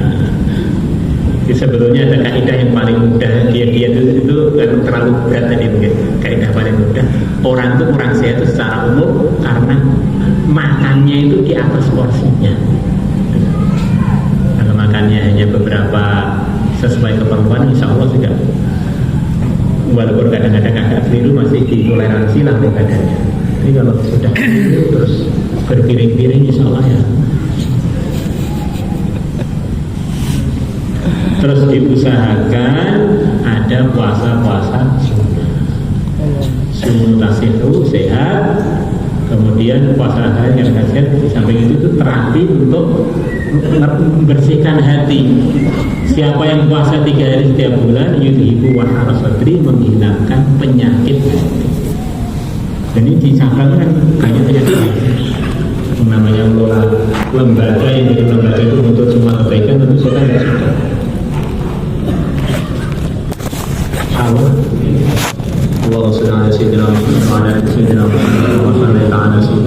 wa ala ali sayyidina Muhammad. Ya Allah, kami titipkan kepada Allah ya Allah, iman kami, amal kami, keluarga kami, langkah dan urusan kami, pesantren kami ya Allah, cabang-cabang kami ya Allah, niat kebaikan kami ya Allah, masa depan akhirat dan dunia kami ya Allah, dan negeri kami ini ya Allah, dan semua yang hadir di majelis ini ya Allah. Bimbinglah kami semuanya, luruskanlah kami semuanya, tuntunlah kami untuk menuju langkah-langkah yang lurus, menuju langkah-langkah yang barokah. Jadikanlah kami ya Allah saf terdepan dalam mengamalkan agama, memperjuangkan agama, garda terdepan dalam memperjuangkan dan membangkitkan Ahlus Sunnah wal Jamaah. Jadikanlah kami semuanya asbab persatuan untuk diri kami, untuk umat, untuk lembaga yang kita kelola ya Allah. Sampai disatukan pikir untuk selalu dalam ridhamu, untuk selalu mengikuti yang mulia Nabi besar Muhammad sallallahu alaihi wasallam. Ya Allah, ya Allah, ya Allah, keburukan-keburukan yang ada pada diri kami, cabang-cabang kami dan pesantren kami dan pekerjaan kami ya Allah, hilangkanlah keburukan-keburukan tersebut ya Allah. Isilah dengan kebaikan, isilah dengan saling baik sangka, isilah dengan saling memahami, isilah ya Allah dengan anugerahmu rahmatmu, hidayahmu ya Allah, ya Allah, ya Allah, ya Allah. Hajat-hajat yang di pesantren kami, yang dalam urusan akhirat dan dunia kami, kami bangunannya, perluasannya, bayar hutang-hutangnya ya Allah, selesaikanlah semuanya ya Allah, selesaikanlah semuanya ya Allah, mudahkanlah semuanya ya Allah, berkailah semuanya ya Allah, datangkanlah hamba-Mu ya Allah, datangkanlah umat Nabi-Mu ya Allah, untuk kerjasama dengan kami, pesantren kami, di perguruan kami, segala bidang kami, disertai dengan bimbingan dari Engkau, disertai dengan kelurusan, disertai dengan kelurusan, disertai dengan keberkahan ya Allah. Innaka ala ma tasya'u qadir wa bil ijabati qadir. Santri-santri yang telah datang ke cabang, yang telah datang dari cabang, yang akan pergi ke cabang, alumninya, penanggung jawabnya ya Allah, jagalah semuanya ya Allah, jagalah lahir batinnya ya Allah, jagalah lahir batinnya ya Allah, jagalah segala urusannya ya Allah, mudahkanlah hajat-hajatnya ya Allah, hidupkan dalam ridho-Mu ya Allah, wafatkan husnul khatimah dalam ridho-Mu ya Allah, dengan berkahnya seluruh guru kami, dengan berkahnya seluruh wali-Mu ya Allah, dengan berkahnya wali songo, dengan berkahnya para imam, dengan berkahnya para muhaddithin, dengan berkahnya guru-guru yang kami punya sanad kepada beliau-beliaunya, dengan berkahnya para sahabat, dengan berkahnya yang mulia Nabi besar Muhammad SAW. Ya Allah, kabulkanlah doa-doa kami tadi ya Allah. Dengan segala kemudahan tanpa hajat tanpa rintangan, majelis ini berkailah ya Allah, majelis ini berkailah ya Allah, semua yang hadir berkailah ya Allah, semua yang hadir mudahkanlah urusannya ya Allah, semua yang hadir ya Allah tunaikan hajat-hajatnya ya Allah, sembuhkan penyakit-penyakitnya ya Allah, tanpa ada hajat tanpa rintangan. Sallallahu alaihi sayyidina Muhammadin nabi ummi wa ala alihi wa sahbihi wa baraka alhamdulillahi rabbil alamin. A'udzu billahi minasy syaithanir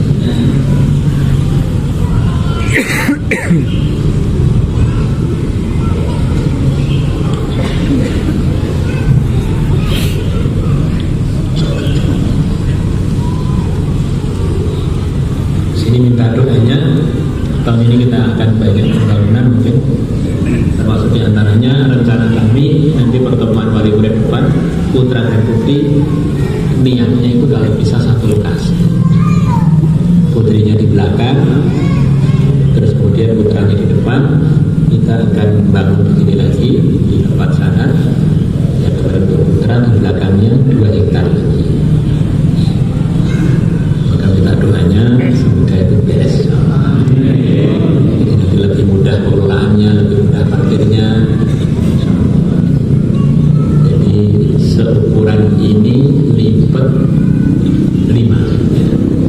Karena ini kan 4.000 meter saja, 4.000 meter, ini 40 kali 100, di sana nanti 2 hektar itu ya 4.000 kali 5, 20.000 meter. Artinya kita dengan depan 4 hektar lumayan. Niatnya begitu itu bertahap-tahap mau diberi yang baik. Biar awet rencananya pakai batu aja, pakai batu marmer. Duitnya dari mana? Duit itu gak bisa apa-apa kok berharap. Niat dulu, niat dulu.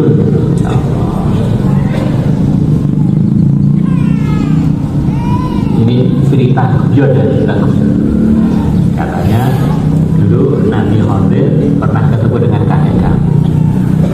Bilang pada kakek kami, nggak usah khawatir, pokoknya Temboro kalau ingin bangun nanti akan saya datangkan orang untuk bantu.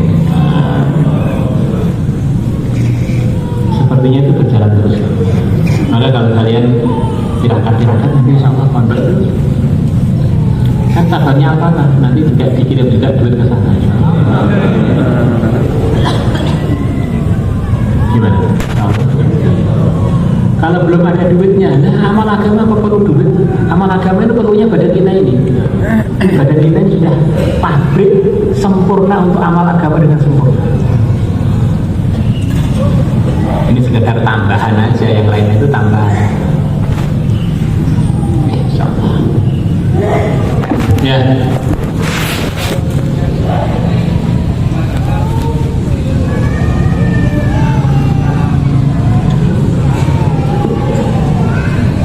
Biasanya sudah lewat itu, lewat sudah.